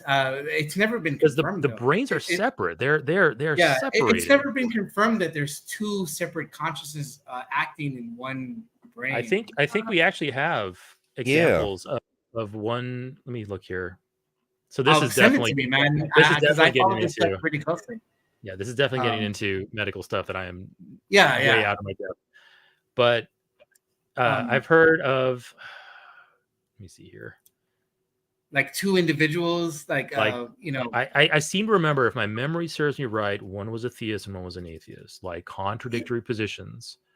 And you had that was debunked, man. You're talking about Ramachandran. That's been debunked. I've seen shows where they'll have like a blinder put up so that the two sides can't see, and they'll ask like, what you're talking about. Yeah. What color is such and such, and the side controlling the mouth will say blue, but the hand that's being controlled by the other side will write red or something along those lines. No, I'm familiar. I'm very familiar, man. I never been able to confirm it for myself. I've been looking for that. There's another story in medical literature. Edward Murdocky. Have you heard of that one?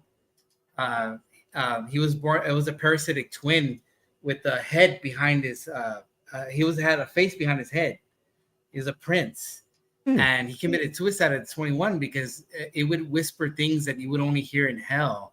you know, because it was so neglected. The parents would comb over hair on its face, you know what I mean? Because it had a face behind its head. It was a parasitic twin. And it's so it's so detailed within the medical literature that neuroscientists today don't know whether it's a piece of like a novel or something that was actually part of the medical literature. Like that's how complex it is, you know. His name was Edward Murdocky. Look that up. Right. And I couldn't tell you one or the other either. I don't know. It could Well, be. I think that's where skepticism comes into play. Is if Yeah, something is who knows, then the default position is probably not until we get some evidence to suggest it might be the case. That's what I'm suggesting. I'm saying that there is no pretty case for that. Because we have massive amounts of evidence that the condition of your brain affects who you are, how you behave, your memory, all those things. If the brain is channeling something external into our bodies to act as some type of like avatar, then it would need to be explained why damaging the brain damages that transmission of this. I don't know, like Phineas Gage, right? Yeah, Phineas Gage had the. You have to explain that. You have to explain split brain patients. You have to explain anesthesia. Like there's lots of problems around this. No, but that's exactly what I'm saying. That in the model of the factory producing cars and in the radio model, the consequence is the same. So, like, if you damage the radio or if you damage the factory, you're still going to have Phineas Gage. You know, if you damage a radio tower, it's going to cease transmitting, right? You can go out far enough to still receive the signal, but there's going to be at some point there's a gap where the signal is no longer present. You're going to distort the way that the signal is. The signal ceases. It's gone, right? Well, I mean, if you destroy the source of the signal, yeah. Well, no, if you destroy the brain, what again? Well, like no, this goes back to the question. This goes back to the question of why isn't it just the brain being the source of this? You destroy the brain and you destroy the consciousness along with it. Well, if the brain was solely the source, don't you think you're arguing for solipsism? No. No, because I firmly believe there's multiple brains outside of mine that are in operation in the world. So no, I'm not a theory of mind gets us out of that problem. Yeah. So multiple minds. Yeah. Okay. I think there are billions of brains on the planet, each with mind, or most of them with mind. But aren't you essentially saying that the collective amount of brains are generating the reality instead of it being vice versa? No, you know, I think reality. I think reality is just here, and each brain is perceiving it in its own way. Okay, yeah, I've heard interesting philosophies along those lines. Yeah. I don't think there's anything much different from that. It's kind of like it's kind of like at a movie theater. The movie that's playing on the screen is the reality. Each brain in the cinema is perceiving it a little bit differently. Yeah. And the movie started long before there was a brain here to perceive it. I've heard people suggest that the moon doesn't exist if no one's looking at it to observe it. And I'm like, that's just laughable to me because object permanence is out the window. Yeah. Like the tides are kind of crucial to developing multicellular life. So yeah, before there were minds, it was definitely there. Yeah. Did you know there's no evidence of in neuroscience of the brain being the generator of consciousness? There's no evidence. We just went over a bunch of cases where it is indicated. No, we went over cases where it affects it, but there's no evidence of it. Well, you're saying affects. I say is the source of. So how do we determine which is which? Like which is true? Find me a study, man. Google it. Find me a single study. I can find you a study of any brain damage suffered and how it affected. But that's not a study that supports that the brain is generated. That's what I was getting at earlier. Like I'm saying that the brain is the source of the consciousness. You're saying that the brain is channeling the consciousness from some other source. Yeah. So what can we use to determine who's right and who's wrong? Yeah, like when I had to go under anesthesia. Yeah. Because I just turned off. I had no experience, no memory, not even a hallucination. There was just nothing. Yeah, that's scary too. I've been put under too. That's that's super scary. Where you kind of cease to exist for a moment. Exactly. That kind of tells me that it has to be coming from the brain, because if it came from somewhere else, there'd at least be a sensation of time passing. So, Cafe, I'm not telling you you're wrong, definitely. And Okay. I'm not telling you you're wrong, definitely. I am open to the possibility that you are correct. Okay. But here's the key difference between my position and yours. My position just requires a natural world, which we know exists because I'm here, Sure. you're here. We understand. We all agree here the natural Yeah, world it's a exists. basic materialist assumption. Yeah. My explanation requires just a natural world. Your explanation requires a natural world plus something else. So you don't consider things like quantum mind, like I have no idea what a quantum mind is. Well, it's the idea that consciousness cannot be explained by classical mechanics. That we have to reach towards to ideas in quantum theory, like quantum entanglement or quantum decoherence and so forth. Yeah. Even quantum physicists don't quite understand how quantum physics works. Of course, neuroscience itself doesn't understand. It is a cutting edge field. How does appealing to that at all help us here? Because appealing to quantum physics will not at all sway me because I don't understand here's how you want to have the assumption that materialist explanation of consciousness will explain away all of this.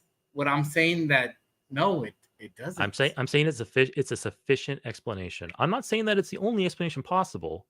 I'm saying it's sufficient for what we have. What we have in nature explains sufficiently sufficient to be what pragmatic. We see. It's sufficient in the sense that it's pragmatic. It's sufficient. It doesn't matter if it's pragmatic or not. It's just sufficient. But it's not an ultimate explanation. My brain holds my memories, my synapses, and my neurons, and my configuration of my brain is what makes me me. And if I damage it, if I destroy it, I damage me or I destroy myself. You understand that your cells it's explained by nature. Your body replenishes itself several years, like your bone structure, everything. Yeah. So what are you calling me? Well, that's a ship of Theseus thing, but we're always changing. Yeah. You'll notice over a period of years, a person's personality will often shift. Yeah. That may have something to do with the gradual replacement of material. Me is the continuation of the consciousness that's generated by my brain. Okay. Right. So it could be argued that if I were to die, let's say I were to go brain dead for 5 minutes on the operating table, and they were to resuscitate me, it could be argued that that's a new me, that's a different me that wakes up. It could be argued that. But for the most part, I think that me, the Eric, is the product of my brain that will change and evolve over time. Evolve is a bad word to use. Will change and adapt and so you have an arbitrary line of definition of where you place yourself. I think every definition has to be arbitrary at some point. Okay. There so, you go. But like I said, the natural world is all I need to explain this.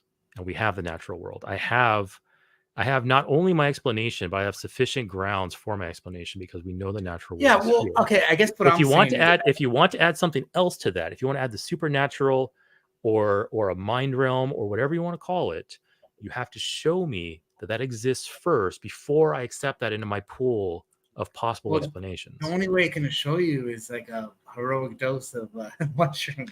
And that comes back to that comes back to the question. All you got to do is give me a good reason to eliminate my brain as a source of those experiences, and then we might be talking at that point. Well, okay.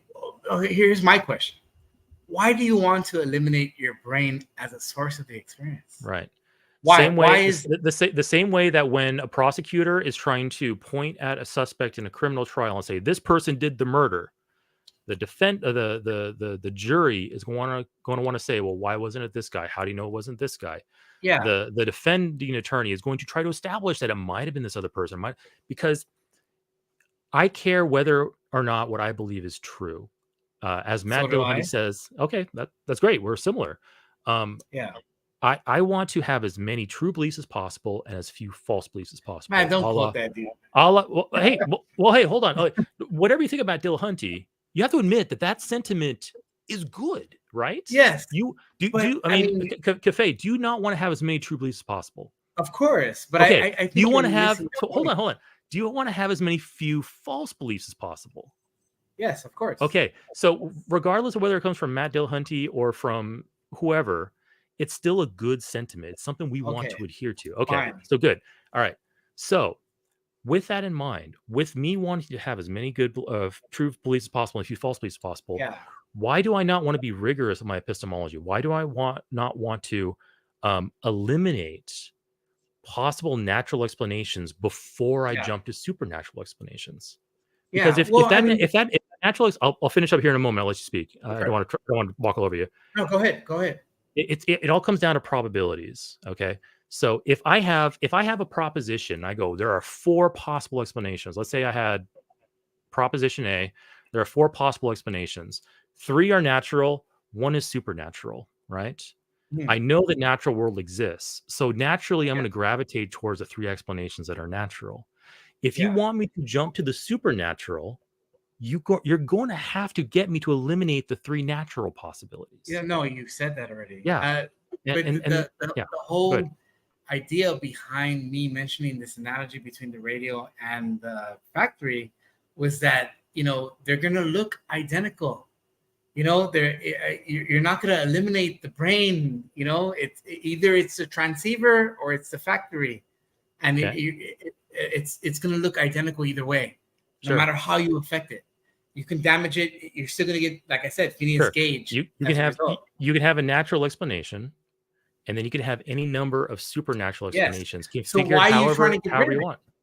Because we have no evidence to show that those supernatural things even exist. Yeah. See, well, then I can't do that, man, because like my conclusion is identical to yours. Only we see it from different perspectives. You know what I mean? And so, like, I can't rid of the brain. Like, I had someone tell me, like, well, how do you have consciousness without a brain? You know, I'm like, okay, well, that question misses the very fucking point. And I think that's what you're trying to ask ultimately. Like, how, like, by saying that how can I rid of the brain as the natural source? You're essentially saying, like, how can I have consciousness without a brain? Does anything does your brain independent of whatever source you're claiming consciousness is generated from, does the brain generate anything on its own? I think it generates the perception, this interaction, like kind of like the yin and yang. Like you can't have the yin without the yang. So it does generate its own necessary. things. Yeah, it does generate its own things. So the brain's capable of generating its own things. So why not is the brain capable of generating all the things? See, that's why I'm saying, like, this point, it seems identical, you know, but we're just seeing it from 2 different vantage points. Like the yin yang. Like, you want to say, like, how can I get rid of the yin?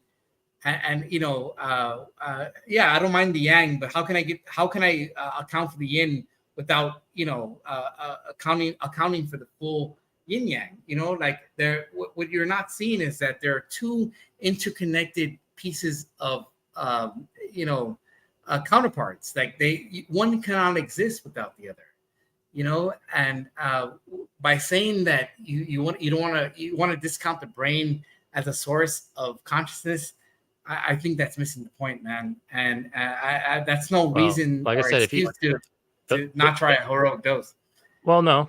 The whole point is that I see a set of possible explanations in front of me. Okay, Some of them are natural, some of them are supernatural. I know the natural exists. I don't know the supernatural exists. Yeah. Okay. You can't even. So if you want me to at all consider seriously the supernatural, you have to either establish the supernatural exists or eliminate the natural explanations as possible. But see, and that goes back to that. Well, we seem to be going around in a circle here. So I mean, I think it comes down to. I think it really just comes down to. You're assuming the supernatural is something that necessarily has to be tied to the divine. It has to be something. No, not necessarily. I just want to know it exists. How do you define the supernatural? Define it. You could have. I don't know. Like that's the thing. You're the proposing the supernatural. I can't say I don't know, man. Like, we could have the supernatural without a god. The supernatural could be something that lies outside the natural. I don't know. Like there's so many definitions of it. You're proposing to me that there is some type of external source for consciousness outside of the natural. I am just slapping the label supernatural on that because it's outside the natural. I never said outside the natural. Okay, so you believe it's in the natural then, the source of the brain. Yeah, I think it's part of the natural world. Okay, so now you've taken a big step closer to where I am. So that's great. I thought you were talking about the supernatural this whole time. I think we were always there. I think you just didn't realize it, man. Okay, maybe I didn't. So, okay. So you think that I don't want to keep on beating this dead horse. Let's maybe give it another 2 or 3 minutes. Cool. I'll ask you one more question then, I guess. Cool. So we're not talking about the supernatural anymore. We're just talking about things that are within the natural. Not in the sense that, you're going to defy the laws of physics or, something magical, something like you're going to raise the dead. You said it's not supernatural. It's within the natural. So it's within the natural. Yeah. It's within the balance of our reality. Yeah, the revelation is within the natural. Yeah. It follows the rules of the reality as we understand them. Well, here's where I think people get confused. The vision that people see inside that experience, ego death, when their ego dies and there's no longer anything to grasp onto, it's a sense of transcendence, like all time, past and future, collapse into the moment. And someone might define that as supernatural, but it's still within the realm of the natural. It's where the edge of our consciousness touches transcendence. And I think people confuse that with defined laws of physics and this and that. But I think it's a phenomenon in consciousness where you're going to have an experience that transcends every experience you've ever known. It's transcendence. It's a psychological transcendence, basically, and it's part of the natural world. But I think where people get confused is that they think it's magical, that it's going to be something that defies the laws of physics. I think that's where people get confused. When you take a heroic dose of a psychedelic, you're going to have an experience that you can't describe, man. It's going to be beyond words, beyond time, beyond space, beyond this, beyond that, like that's right. What people are attributing to so-called quote unquote supernatural. It's not this airy fairy wolf, I'm going to break the laws of physics kind of thing. Right.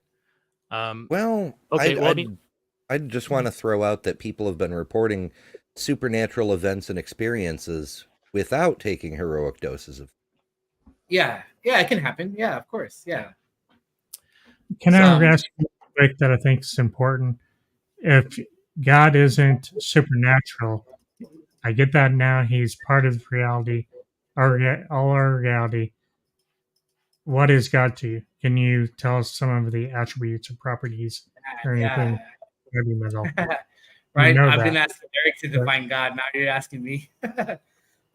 Well, I mean, if I had to put it like in a nutshell, bumper sticker statement, man, I would say in my experiences, what I encountered was a state of consciousness that had no boundaries between life and death, no boundaries between past and future. It was a state of consciousness that was somehow all things. It was an omniscience. It was it sustained the universe itself. I think that's the difficulty in religion and these mystics, these saints. That's what they're trying to describe. They're trying to describe something that is transcendent. And I couldn't put it into words, man. That's why I focus on direct experience. That's why I'm telling Eric to do the heroic dose, because it's not enough to read or hear someone talk about it and describe it. You have to experience it for yourself, and it's the only way to it. I'm convinced. Well, like I said, even with supernatural of the picture, you still have to demonstrate to me how it cannot be a product of my brain, and it must be the product of something else. And I don't even know why I'm absolutely with that because, like I said, all evidence indicates to me that our consciousness and our experience is a result of our brain. I mean, and if you want me to total agreement. If you want me to abandon that, you have to demonstrate to me how. Man, I'm in total agreement with that. So I don't know how I could abandon that. Can I maybe get more to a personal question then? Yeah, go for it. So what value do you see in holding this position of yours? It's not something I've gained. These are things I've lost inside of it. I developed infinite patience. I can speak, like, I'm not getting riled up and mad at you for not agreeing with me. I mean, I'm not getting angry at you either. Like, I admire that. I got the that. same thing that you got, except without the mystical experience. That's badass. I love that. All right. I also I glimpsed this infinite unconditional love. I can never hate any of y'all. Seeing that, I also had this vision of wanting everyone to strive to be the best versions of themselves. Mm-hmm. I want you to succeed. I want everyone in this room to succeed. Wes, Ember, you, Eric. I don't want you to fall back on anything. It's all it's done for me is develop I can't even kill a bug. I can't kill flies anymore, man. I shoo them out the door. I try to be merciful to bugs too, if I can. Yeah. So it sounds like you and I both want the same thing, because I'm the same way. It does sound like it. I don't wish anybody ill. I want everybody to be prosperous and to be healthy and to be happy and not to get angry at each other. And I think we had a great conversation here. We didn't. I'm going to be honest. I don't think you swayed me any closer to your position. That's fine. I'm not sure about you. But hold on. Before you finish, I just want to say that it's not my ability to articulate my experience with this to sway someone. I said, the what's going to sway someone is the phenomenon in and of itself. I would love to talk to you after you've had this experience. Man, I would love to talk to you. I'm like, man, what are your thoughts? What's your take on this? Oh, you're still an atheist? Sure. And man, tell me why. And hey, that might happen one day. Who knows? Maybe one day I'll say, I'm going to try this out because I'm, in my 40s, midlife crisis. I'm bored. I want to try something new. I mean, it could happen. Yeah. But if I had to predict, we better not doing drug transactions over YouTube. But I'm willing to bet, though. I'm willing to anticipate. I'm willing to predict that when I come out of it on the other side, I will say, hey, you know what? That was a trip. My brain did something crazy there, and I'm going to be back to where I just was. All right. And if that happens, yeah, what else you got for me? That's all I'm going to ask you. Yeah, I said the same exact thing, man. So that's why I'm curious to know. I would love to see you afterwards. But man, it's been lovely. Man, thank you. I appreciate the conversation. Cafe. It was a real pleasure. It was really good talking to you, and I appreciate it. And, likewise, and I'm here practicing straight epistemology, so you were a great test subject. Thank you very much, and I really, thank you. It was badass, dude. I love you, man. Thank you. Thank you, Eric. Cool. Before we end, real quick, can I ask something? Sure. Real quick. West. I'll shut up for a while. I'm going to go to the bathroom. I'll let you guys talk a bit. Thank you. Kathy, can we believe in something bigger than us without a God? Is there other things that you could believe in, like as atheists, that is bigger than us? And is there a difference between me believing in love and beauty? Because I believe in those things, and that's bigger than God. Lots of things I believe in are just as bigger, or bigger in me and you and stuff. Anyway, I don't know about bigger in God, but no, hell yeah, I hear what you're saying. You're probably familiar with Leo Phileas, right? He talks about the block universe of Albert Einstein. And what is the block universe? It's from, if you, by hypothesis, I'm just putting this forward as an example. But let's say that you have the beginning of the universe as the Big Bang, and you have the Big Crunch at the end. So from Big Bang to Big Crunch, you have everything unfolding in a kind of inevitable fashion, such that there's no changing what's going on. I think some atheists can accept that as like a higher power or something like that. Because like you may think that you have free will, and I'm doing this, I'm making these choices, I'm asking Cafe this question, but but what you may not realize is that it was already in the script anyway, and so that can be seen as a higher power. But I mean, that's more intellectual. People can understand that in a conceptual form. when you talk about love and all this stuff, I mean that's something different. Like I mentioned experiencing unconditional and infinite love. I think a lot of atheists, they say I can be good without God, but can you be a saint without God? Like, can you live up to the standards of Christ? Like I think you were it's a saying, little bit harder to do. wait a second. I Are don't you, know. I would never admit to be a you know saint, man. what I'm saying? I would say I'm an aspiring saint, aspiring mystic. I'm Okay, definitely not a that saint. all makes I'm not sense. there That all yet. makes sense. That we all want to be better, though. I think that's something that without God, I can still just want to be better and want a Yeah. better world. No, And hell that's yeah. something for me. Yeah, 'Cause that's I think Eric that and I also, kind of went over do that. you, Yeah, like, and is that not similar to your God? I just wondered no. if, It's very similar. Eric even said that, like, hey, we kind of arrived at these very similar attitudes, yet we hold these very different perspectives. So yeah, I think it's very possible. okay.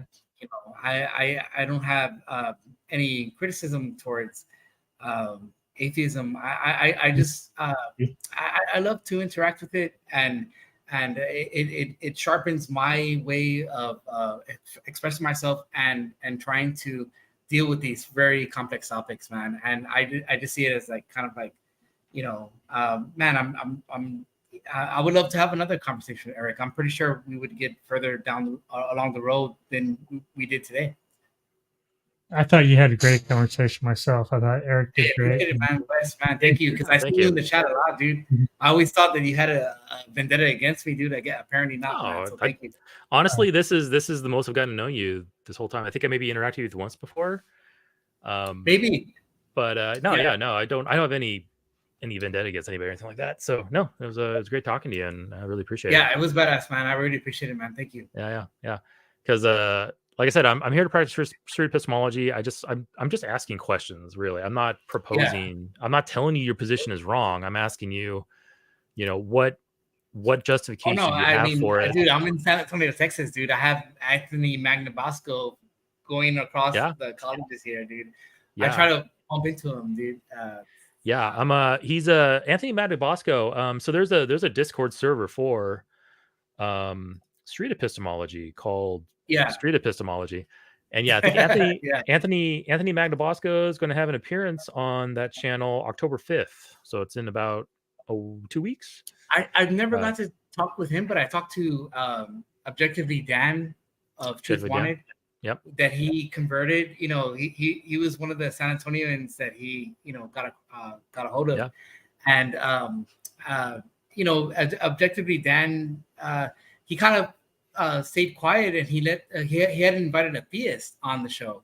And so I got into it with Craig Reed. I don't know if you're familiar with Craig Reed, but him and I got a little bit more in depth into these topics, man. But I'll send you a link before I go. I'll send you a link. Oh yeah, send it on over. Have you ever talked to Pine Creek Doug? I think you have, right? I talked to him today. Oh, you talked to him today? Okay. Yeah. Okay, great. On the show today. Yeah, he's another really good street epistemologist.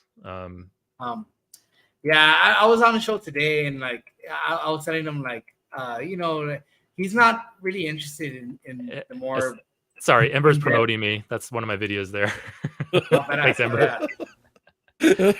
Anyway, I'm sorry, Cafe. Go ahead and finish. Yeah, no. I talked to him today. If I can, I'll send you the link to that.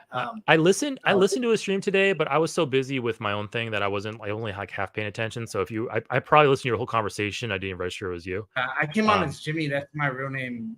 Oh, okay. Yeah. I remember Jimmy. Okay, cool. All right. Yeah. Is there? I'm going to be a little prying here. Is there a reason you didn't use Cafe when he called in? You thought he might recognize you, or? No. I mean, people in the chat was like, "Oh, this is Cafe." They're familiar with my bellywick, man. Like, okay. I do want to start my own channel. I do want to address all these topics and stuff like that. Maybe one day you can be a guest on my channel. That'd be badass. Yeah, sure. Yeah, feel free to ask me questions and challenge my position on things. You'll like I said, just when it comes down to the supernatural, I'm going to say I don't know whether it exists or not. I don't believe it does. I'm not going to say conclusively I don't believe it exists. Or I'm sorry, take that back. I'm not going to conclusively say that I believe it doesn't exist. I'm going to say I don't believe it exists, which there's a difference there. And I'm going to continue to ask atheists to define that term. Well, yeah, I mean, it really comes down to like it really comes down to you provide the definition, and we'll tell you whether we believe it or not. It's not up to whoever to define something that they don't believe, because like that's kind of useless. I can define infinite things I don't believe in. Well, the thing is, my issue is that I'm a theist, yet I never invoke the term supernatural. So when atheist mentions it and they bring it up, I'm like, what do you mean by it? Right. So okay. So that was kind of I was kind of taken aback when you said we're not talking about the supernatural here, because I thought we were the whole time, and that might be on me. No, but you said you're a theist, so you believe a God exists without invoking supernatural. So you think God exists in the natural? Yes. Yeah. Fascinating. Okay. Is this God an individual, like an agent with a mind and a consciousness? I and a will? attempted to try to describe it earlier when I said I might have missed it. These people have experiences of transcendence. Like in the phenomenon in consciousness, there is no longer past and future. There's no life and death. All these things are transcended. And I think that phenomenon is a natural phenomenon to human beings. Okay. It's not necessarily supernatural in the sense that it's defined the laws of physics. Okay, I guess maybe a better question would be then, how do you define God? I try to put it in the bumper sticker maybe earlier. Within one sentence, define God for me. Unbounded consciousness. Unbounded consciousness. Yeah, unbounded consciousness. Where you're no longer the skin encapsulated ego, the bag of skin that you think you are, but you perceive yourself from that vantage point, that perception, you are essentially all things. That's where the mystic says all. Does this unbounded consciousness have a will? What's there to be a will of? You're already like does it have desires? Does it have desired outcomes? I don't think does it make decisions? Not in a traditional sense that is it intelligent? Anthropomorphically. Yeah, of course, it's omniscient. So it's omniscient, so it's all-knowing, intelligent, but does not have a will. Not in the anthropomorphic sense that what might recognize a will. Like, I will my hand to do this. I do that. I'm going to move my head this way. Did this consciousness exist before man existed? I'm a proponent of panpsychism. So yeah, I really think that consciousness is a fundamental feature of reality itself. Yes. Okay. I seem to recalling your conversation with Doug earlier today now. Okay. There's some things that's a really interesting definition of God, because you're not bounding God to the supernatural, and you're not necessarily calling it a mind. No, but nevertheless, it sustains all reality itself. It's why we can count every blade of grass, every leaf on the tree. Right. I guess the question that we'll get into after that, which we aren't going to go into now because it's really late, but I guess my question after that would be like, what indicates to you that this exists, other than other than what? The very thing I'm trying to point you towards with this heroic dose. That was the thing that convinced me. Why can't it convince you? And if you say you can have it and you're still going to remain unconvinced, I would love to hear it. But that's why I say have it in and of itself for yourself. Do you think then come back to me? Do you think there's a single person who has taken psilocybin or whatever other drugs you're proposing and have come out of it not believing in this consciousness? Yeah, there has. Okay, so that goes back to my hypothetical earlier. What if I came out and I was one of those people that we already know exists? It's kind of hard to say because, not everyone studies comparative religion.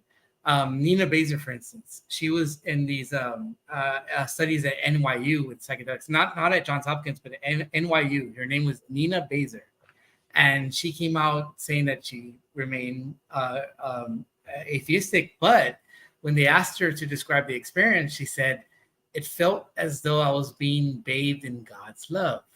So how can you have that kind of, I wouldn't say hypocritical, but kind of antonym description of Sure. what's going on. I think that's easy to explain. And yeah, I think it's because a lot of people that go inside it, they don't necessarily have a study of religion, and so it's very possible out of naivete, out of ignorance, to maintain those views. But once you understand, like when you study the mystics, you study the religion, you realize like, oh, what I'm calling as an atheist, being bathed as God in God's love, it's precisely one and the same as what these mystics are describing. Anyway, my explanation for that one individual that you mentioned that came out of it, and she used spiritual, godly, religious vocabulary. She's just a product of the culture she was raised in. She might have been a believer before. She might have been a believer before, and she's no longer, and she's relying on that terminology, or she was just in a culture, and that's just the terminology she used to describe it. And dude, I respect that. Man, that's why I say I would love to hear your thoughts after you've had it. Dude. After you've had it, yeah. Well, I would love to hear your thoughts, man. Very simple. Very simple. Bring you on my channel. Sure. Yeah. I mean, that'd be great. Feel free to email me, skepticsandScoundrels@gmail.com. But very, very simple, straightforward, naturalistic, sufficient explanation for what you would use. Yeah, so, I've heard it a lot of times as well. Yeah. But yeah, that's all. The thing I always come back to is like, man, these when you really examine her knowledge of religion, you realize she has nothing much. For some reason, I had it when I was 23. And it led me to study comparative religion obsessively, man. I got in very deeply into the world's major religions.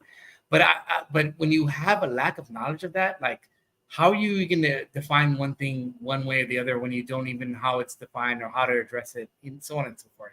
Well, that's my take. That's what atheism and skepticism is. It's like I'm not going to jump to conclusions. You present me something, we'll analyze it, and then I'll determine whether I accept it or I don't. Well, that's the thing I present. That's really the only position I can take, honestly, because like I said, I can sit back and I can manufacture whatever explanation I want. And that doesn't get me anywhere because I have no mechanism to determine whether that's just a fantasy or something that's actually real. I would be in the same spot you are. That's why I advocate direct experience. And, until that's done, man, I really like the way you dissect these things, the way you pick at these things. I would like to hear your thoughts after you've had it for yourself. Then you can judge it from the proper podium. The deal's on the table. One day I may decide to do that. Who knows? That's not today, definitely, because I got too many things to worry about. I can't go losing my mind on drugs. I have too much to lose for that. But that's not being derogatory. But if you ever do say, hey, Eric, here's how we can eliminate your mind as a possible explanation for the experience you have. I'll think of something. If you think of something that I find acceptable, with that sentiment, I'll think of something. Sure. Okay. Sounds good. I'm getting super sleepy. So let's go ahead. Came up with register as a Republican. Yeah. Man, all right. That'll eliminate your mind. Yeah. Cafe, thank you very much for stopping by. Appreciate the conversation. I appreciate it, brother. I appreciate it too. Yeah, man. You have a good night. You too, Ember. man. Thank you. Bye. Thanks, Jimmy. You too, Wes. See ya. Yeah. See ya, Ember, man. Thank you. Yeah. Cool. All right, Ember and Wes. Any closing thoughts before you guys go to bed? You East Coasters, right people in like I different said time in zones chat, as me. a lot of when he actually got around to describing what the experience seems like, it reminds me a lot of deep meditation. But I worry about the drugs interfering with the quality of the experience. Yeah, like man, like our brains are such a fragile balance of chemicals and electrical impulses. Anything can kind of throw it out of whack. Like a little bit of alcohol can make you do weird things. Some THC can make you do weird things. Bad mushrooms on a pizza can make you think and do things. Like when you purposefully like slam your brain with something like that, the stuff that goes on, probably, I mean, I'm sure there's studies on it and there's probably a lot of other people that are way more educated about it than I, but almost like unpredictable, like what can happen there and what you can experience. So it's it's fascinating stuff. Like I would love to explore that kind of stuff too. Unfortunately, living in the United States, a lot of it's illegal, and I got a little bit too much to lose if I were to start dabbling in that. So I don't do that. I don't even want to. I just fear a bad trip. Yeah. Go on. Oh, my bad trip. That original Just one I was on shrooms or something. What's I've never it? done shrooms, Oh, but I okay. guarantee you I'd have a bad trip or something, you know. Yeah. I was mentioning in the conversation with Cafe, my first time I smoked pot. So I left the Jehovah's Witnesses when I was 26, 27, clean and sober my entire life up to that point. And when I left the Witnesses, a couple years later, I was like, hey, I'm going to try pot for the first time. So I went over to my friend's house, smoked a joint. We ordered pizza, and I had no idea what to expect. Like, I didn't any idea what to expect. I had a massive panic attack. I was sitting on the couch, and the way I can describe the experience, I was on the couch. I knew I was on the couch, but I thought I was dying or I was dead, and I was trying desperately to tell myself that I'm still alive. That 70s show was playing on the TV, and my brain was like, okay, think, Eric, did you see this episode of the 70s show before? I'm like, oh, this seems familiar. Well, that just means your brain is recalling it because you're dying.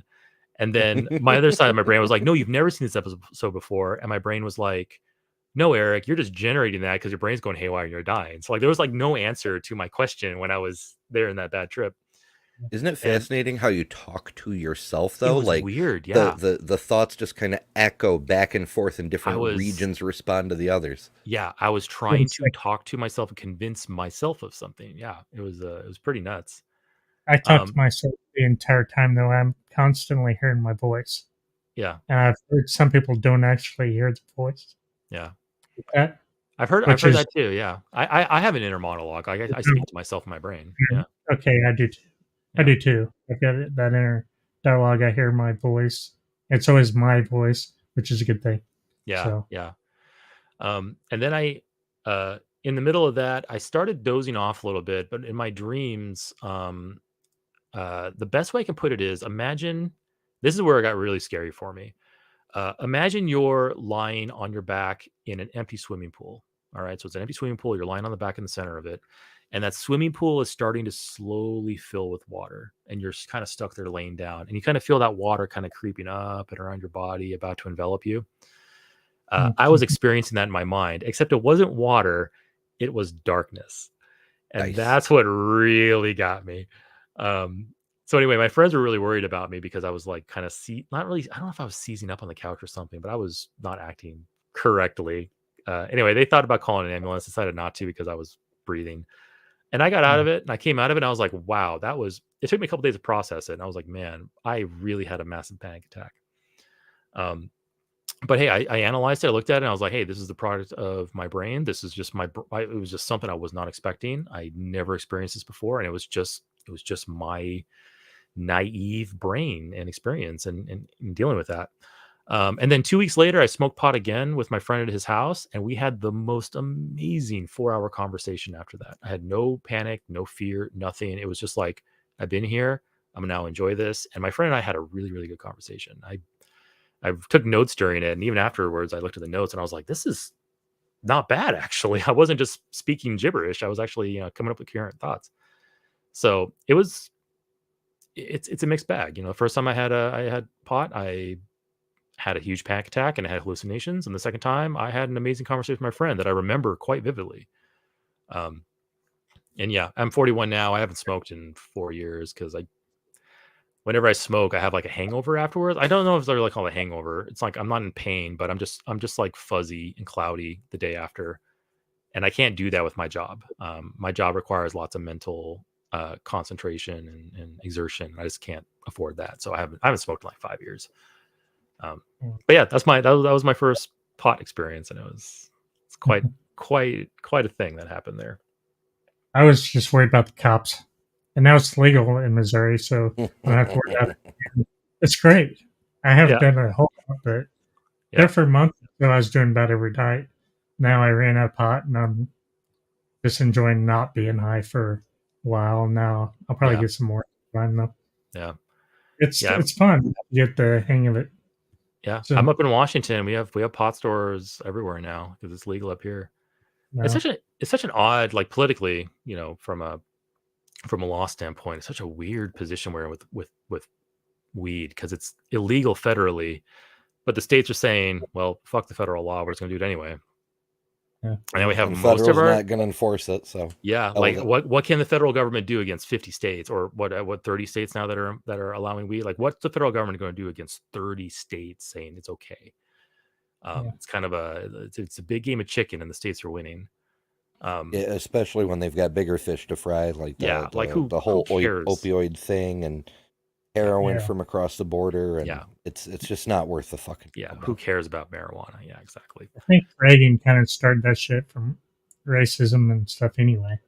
Yeah, I think there's all kinds of motivations behind it. Pretty lot of motivation there. Yeah. Not- The original prohibition was Adam Ruins Everything did an episode on it, but TLDR, people were, the Mexicans, well, we can't ban Mexicans, but what do Mexicans seem to always have? Let's just ban their style of their favorite drug, and that'll effectively make it legal to arrest Mexicans on sight. But then everybody else noticed that marijuana's cool too. Yeah, from my understanding of it, it was a mixture of the textile industry not wanting hemp on the market, the pharmaceutical industry not wanting non-prescription drug solutions on the market. Then the Nixon's war on drugs, and now drugs are now a nice revenue generator for the prison system. And yeah, it's like multi-layered. Yeah. What a different world it'd be if we'd taken a different tactic and the pharmaceutical industry had just grabbed the marijuana and started making their own hybrids and shit. Yeah. And it never would have been illegal. Yeah. It'd be pricey as hell here in the US, but we'd have some good shit. How many states is medical or just marijuana legal? How many states is marijuana decriminalized? There's too many people that were incarcerated for possession. That's just bullshit to me. Oh yeah, that's a big problem here in New York. More than half, I forget the exact data, but more than half of people were for marijuana possession in our prisons. And when we partially decriminalized, the lawyers had an uproar. They were like, my client is in jail for something that's not actually illegal. What the fuck? Yeah. As of 2023, 20 states and the District of Columbia have legalized the recreational adult use of marijuana. How much for medical, I wonder? By contrast, there are 20 other states to have decriminalized marijuana-related offenses, as such small quantity marijuana possession, cultivation, and transfer. Here's an interactive map. Well, hey, here we go. I think I got your answer right here. Let me embiggen it. Yeah, here you can have a farm, but you got to get a license from the state, and it costs $1 million. I'm like, cool. Got to make their buck on it. It literally costs. Boom! They just price tagged it $1 million. It's literally a natural plant, and they want you to pay money to grow it. Yeah, it's ridiculous. Yep. Anyway, okay, so here are the highlighted states. This is recreational use legalized. This is medical use legalized and recreational use decriminalized. Okay. This is just recreational use decriminalized. Medical use legalized. Medical use legalized CBD oil with THC only, so not the plant, but a refined version of the plant. And then fully illegal. Yeah. All the states that we don't give a shit about. Well, Jester, what the fuck?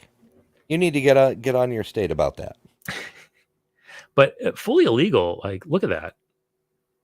Imagine this map 20 years ago. This was all red, right? 20 years ago. Now we're down to 5 states. And yeah, this is quite the progress. It's interesting that we can get state legislatures to pass various steps of decriminalization on this, but nothing about guns or they're taking, they're going, several states are going out of their way to make laws specifically to ban one or two students from competing in sports because they happen to be trans. Yeah. This country is fucking weird. I had an amazing conversation. Was it last night? No, it was 2 nights ago. I think it was after your stream ended, Ember. I had a great conversation with Purple, Bree, and Stephanie for like an hour and a half afterwards. It was really, really great because I joined the atheist activist community about a little less than a year ago, and I had no idea that it would overlap so much with trans issues. And it makes sense, looking at it because like, majority of the opposition to, transgender affirming or gender affirming care, transgender community, LGBTQ comes from Christians. So naturally, as an atheist activist, I'm going to come up against that. But yeah, I'm like, I'm really ill-equipped to these conversations. But I had an amazing conversation a couple nights ago with Bree, with Stephanie, and Purple. I was asking the questions, getting the perspectives on it. Talking a little bit about like the different points of it and things like that, and yeah, it was really, really good. I'm hoping to be more equipped for conversations like that. Like next time I'm on the line, if somebody calls in wants to talk about trans issues, hopefully I'll be a little bit better at conversing about it instead of like a clumsy idiot that doesn't know what he's talking about. Yeah, well, the main thing is it fundamentally goes back to bodily autonomy. Yeah, bodily autonomy. And I don't know if we want to get too far into it now, but I think, yeah, I guess it depends on who you're talking to and what their opinions of it are. But yeah, it really comes down to bodily autonomy. Gets a little fuzzier when you get down below 18, like under 18, like whether teenagers should have these options and stuff. I'm generally on the side of they should. I think teenagers should have the appropriate care and process if they are genuinely experiencing dysphoria, generally go through a process and they go through what's needed to eventually take these life altering changes. I support that. I think the negatives that comes out of that, potential negatives like later regret, things like that, I think the harm of that is far outweighed by just banning it outright for teens. And just simply locking them out of those options by the government decree, and then you get deaths on that side based off of things that they are unable to do rather than what they do.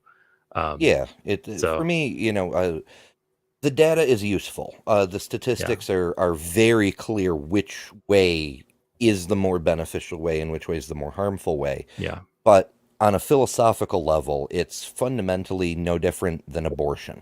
Which is why I say it goes back to bodily autonomy, because ultimately a decision should be between the patient and their doctor, and the government shouldn't be butting in at all. That was a really good point brought up, I think, by Stephanie, which I think all three of them agreed when they were talking to me. But yeah, that's a big point. It's just the government shouldn't be butting its head inside of medical decisions of individuals. And yeah, clean and cut. That's a good like kind of just way to turn the whole issue into a non-starter. It's like government shouldn't be doing these things. We mentioned euthanasia there. Similar. Sorry, what was? Euthanasia. I'd say euthanasia is another instance that should just be the doctor and the person. Yeah. Actually, I don't know if you guys are familiar with this YouTuber, Steve Shives. He does a lot of Star Trek content where he analyzes like the political messages in Star Trek, and he just recently did an episode on euthanasia.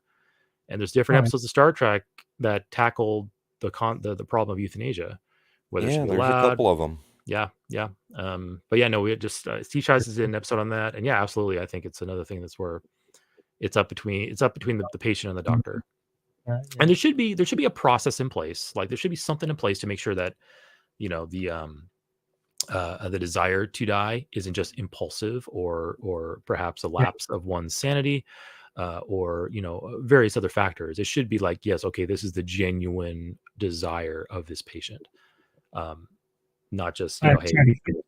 I actually support that totally, and I've tried to kill myself 3 times in the past. Really? Bipolar anxiety disorder, and I agree with that.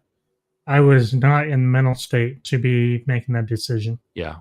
I hate to say it, but I got to go with the. We broke Wes. You just locked up, Wes. Oh no. I was really wanting to hear what he had to say next. So I don't know if you can hear us. I don't know if you can hear us, Wes. You're frozen right now, so we'll let you come back once you're done. But I agree with the gist of what he was saying. Like, yeah. People, if you're not in the right mental state to be making that decision, then it would be irresponsible to let you make that decision, just like with any other major decision. Yeah. But on the flip side, yeah, I think Wes is back. Yeah. I'm back. Right? Yeah, I think you're back. Go ahead. I missed what you were saying, but yeah, I totally. Yeah, you mentioned that you made a couple of attempts on your life, and you agreed that you were not in a good mental place to make that decision for yourself, and then you were going to elaborate on something else, which we. I was just the same thing as if you are not sober on drugs or something, you shouldn't be making decisions based on that either. Yeah. We just under sober. Yeah. There's a reason why we have things like medical power of directives and wills and such, where you make these decisions when you are of sound mind, because you anticipate that maybe one day I won't be of sound mind, or I won't be in a condition to make these decisions, or I might be unconscious and nobody can make these decisions for me. So you decree ahead of time what you want to happen in the event of X, Y, and Z.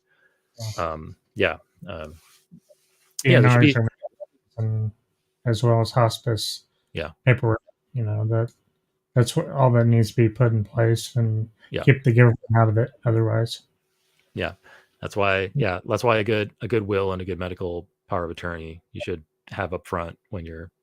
I should probably take my advice. I'm entering my 40s, so it's probably about time I started doing that kind of stuff, because every year it's good to have anyway, particularly if you find yourself in a state with reddish tendencies, and you may be in a category of people who stand to not have rights at a moment's notice. Yeah, exactly. Well, cool. All right. Well, I guess I asked for closing comments already, but I'll ask for it one more time. Anybody want to drop any other wisdom before we disconnect and go to sleep? I'll go with. I don't have one. Okay. It's going to go with Hume, I think. Never miss an opportunity to pee, sleep, or eat, because you never know when things will get hectic and you might not get another chance. Yeah. Enjoy that extra slice of pizza. Anything upcoming on your respective channels, Wes or Ember? Got anything coming up? I'll go first, I guess, real quick. Yeah. We have a fundraiser October 28th, which I've got Ember on that night. I don't have you, Eric, because you haven't followed my email yet. Yeah. Didn't I? I responded to you on Twitter, didn't I? But I don't think so, unless you did on Facebook. Hey, look it up. Hold on. I thought it was the 24th, but I remember talking to you about this. 28th. October 28th, and be Halloween's. Yeah, I got a Twitter message from @SkepticHaven. Was this US or was it somebody else? I don't think it was signed. Hey Eric, you probably don't remember me producing and back. Oh yeah, producer Wes. Yeah, okay. Yeah, I responded to you. You said great. Okay, on Twitter. Okay. Yeah. I'll bet you Stacy got that one. Yeah, it might have been. But no, yeah, there was I said yes, you said okay, great, and yeah, I'm locked in for the 20th. So cool. Thank you very much. We are trying to get our 501c3 charity status, which takes money to get that charity status. Oh, I know it. So we need paid too. So very cool. We appreciate you coming on and any support we can get from the community. And that's it, I guess. Looking forward to it. Ready. Yeah, I feel you there. The nonprofit I run here in New York is still stuck at being a state-level nonprofit, because 501c3 is it's a pain and a pricey one at that. But maybe eventually. As for me, I have releases scheduled, but at the moment I got hit by the copyright monster. Apparently either AIG or Nathaniel Jeanson or somebody involved in that really doesn't want me reviewing his shit. So I've been re-editing, and now so I've got a regular video coming out tomorrow, and then Nathaniel's third attempt at a copyright-friendly version on Sunday. Trying to do live shows on Tuesdays. It's kind of fun. I usually have more energy because it's a lot earlier in the day. But yeah, lots of stuff going on. And you can catch me on Aaron Ra's Blasphemer's Bible and reading Joseph Smith on Sundays. That was cool. That's always entertaining. I like tuning in for that. Might have to. Yeah. Well, cool. Okay. Well, hey. Well, thank you guys. Thank you to everyone else who was here earlier. We had a cafe, and we had off the top of my head, God's slave Emmanuel. Emmanuel, yeah. Yeah. Cool. Everybody knows Emmanuel. Yeah. Cool. All right. Well, hey, thank you very much. Catch you guys later. I don't have an outro, so I'm just gonna hit the end button and All right. Peace. bye.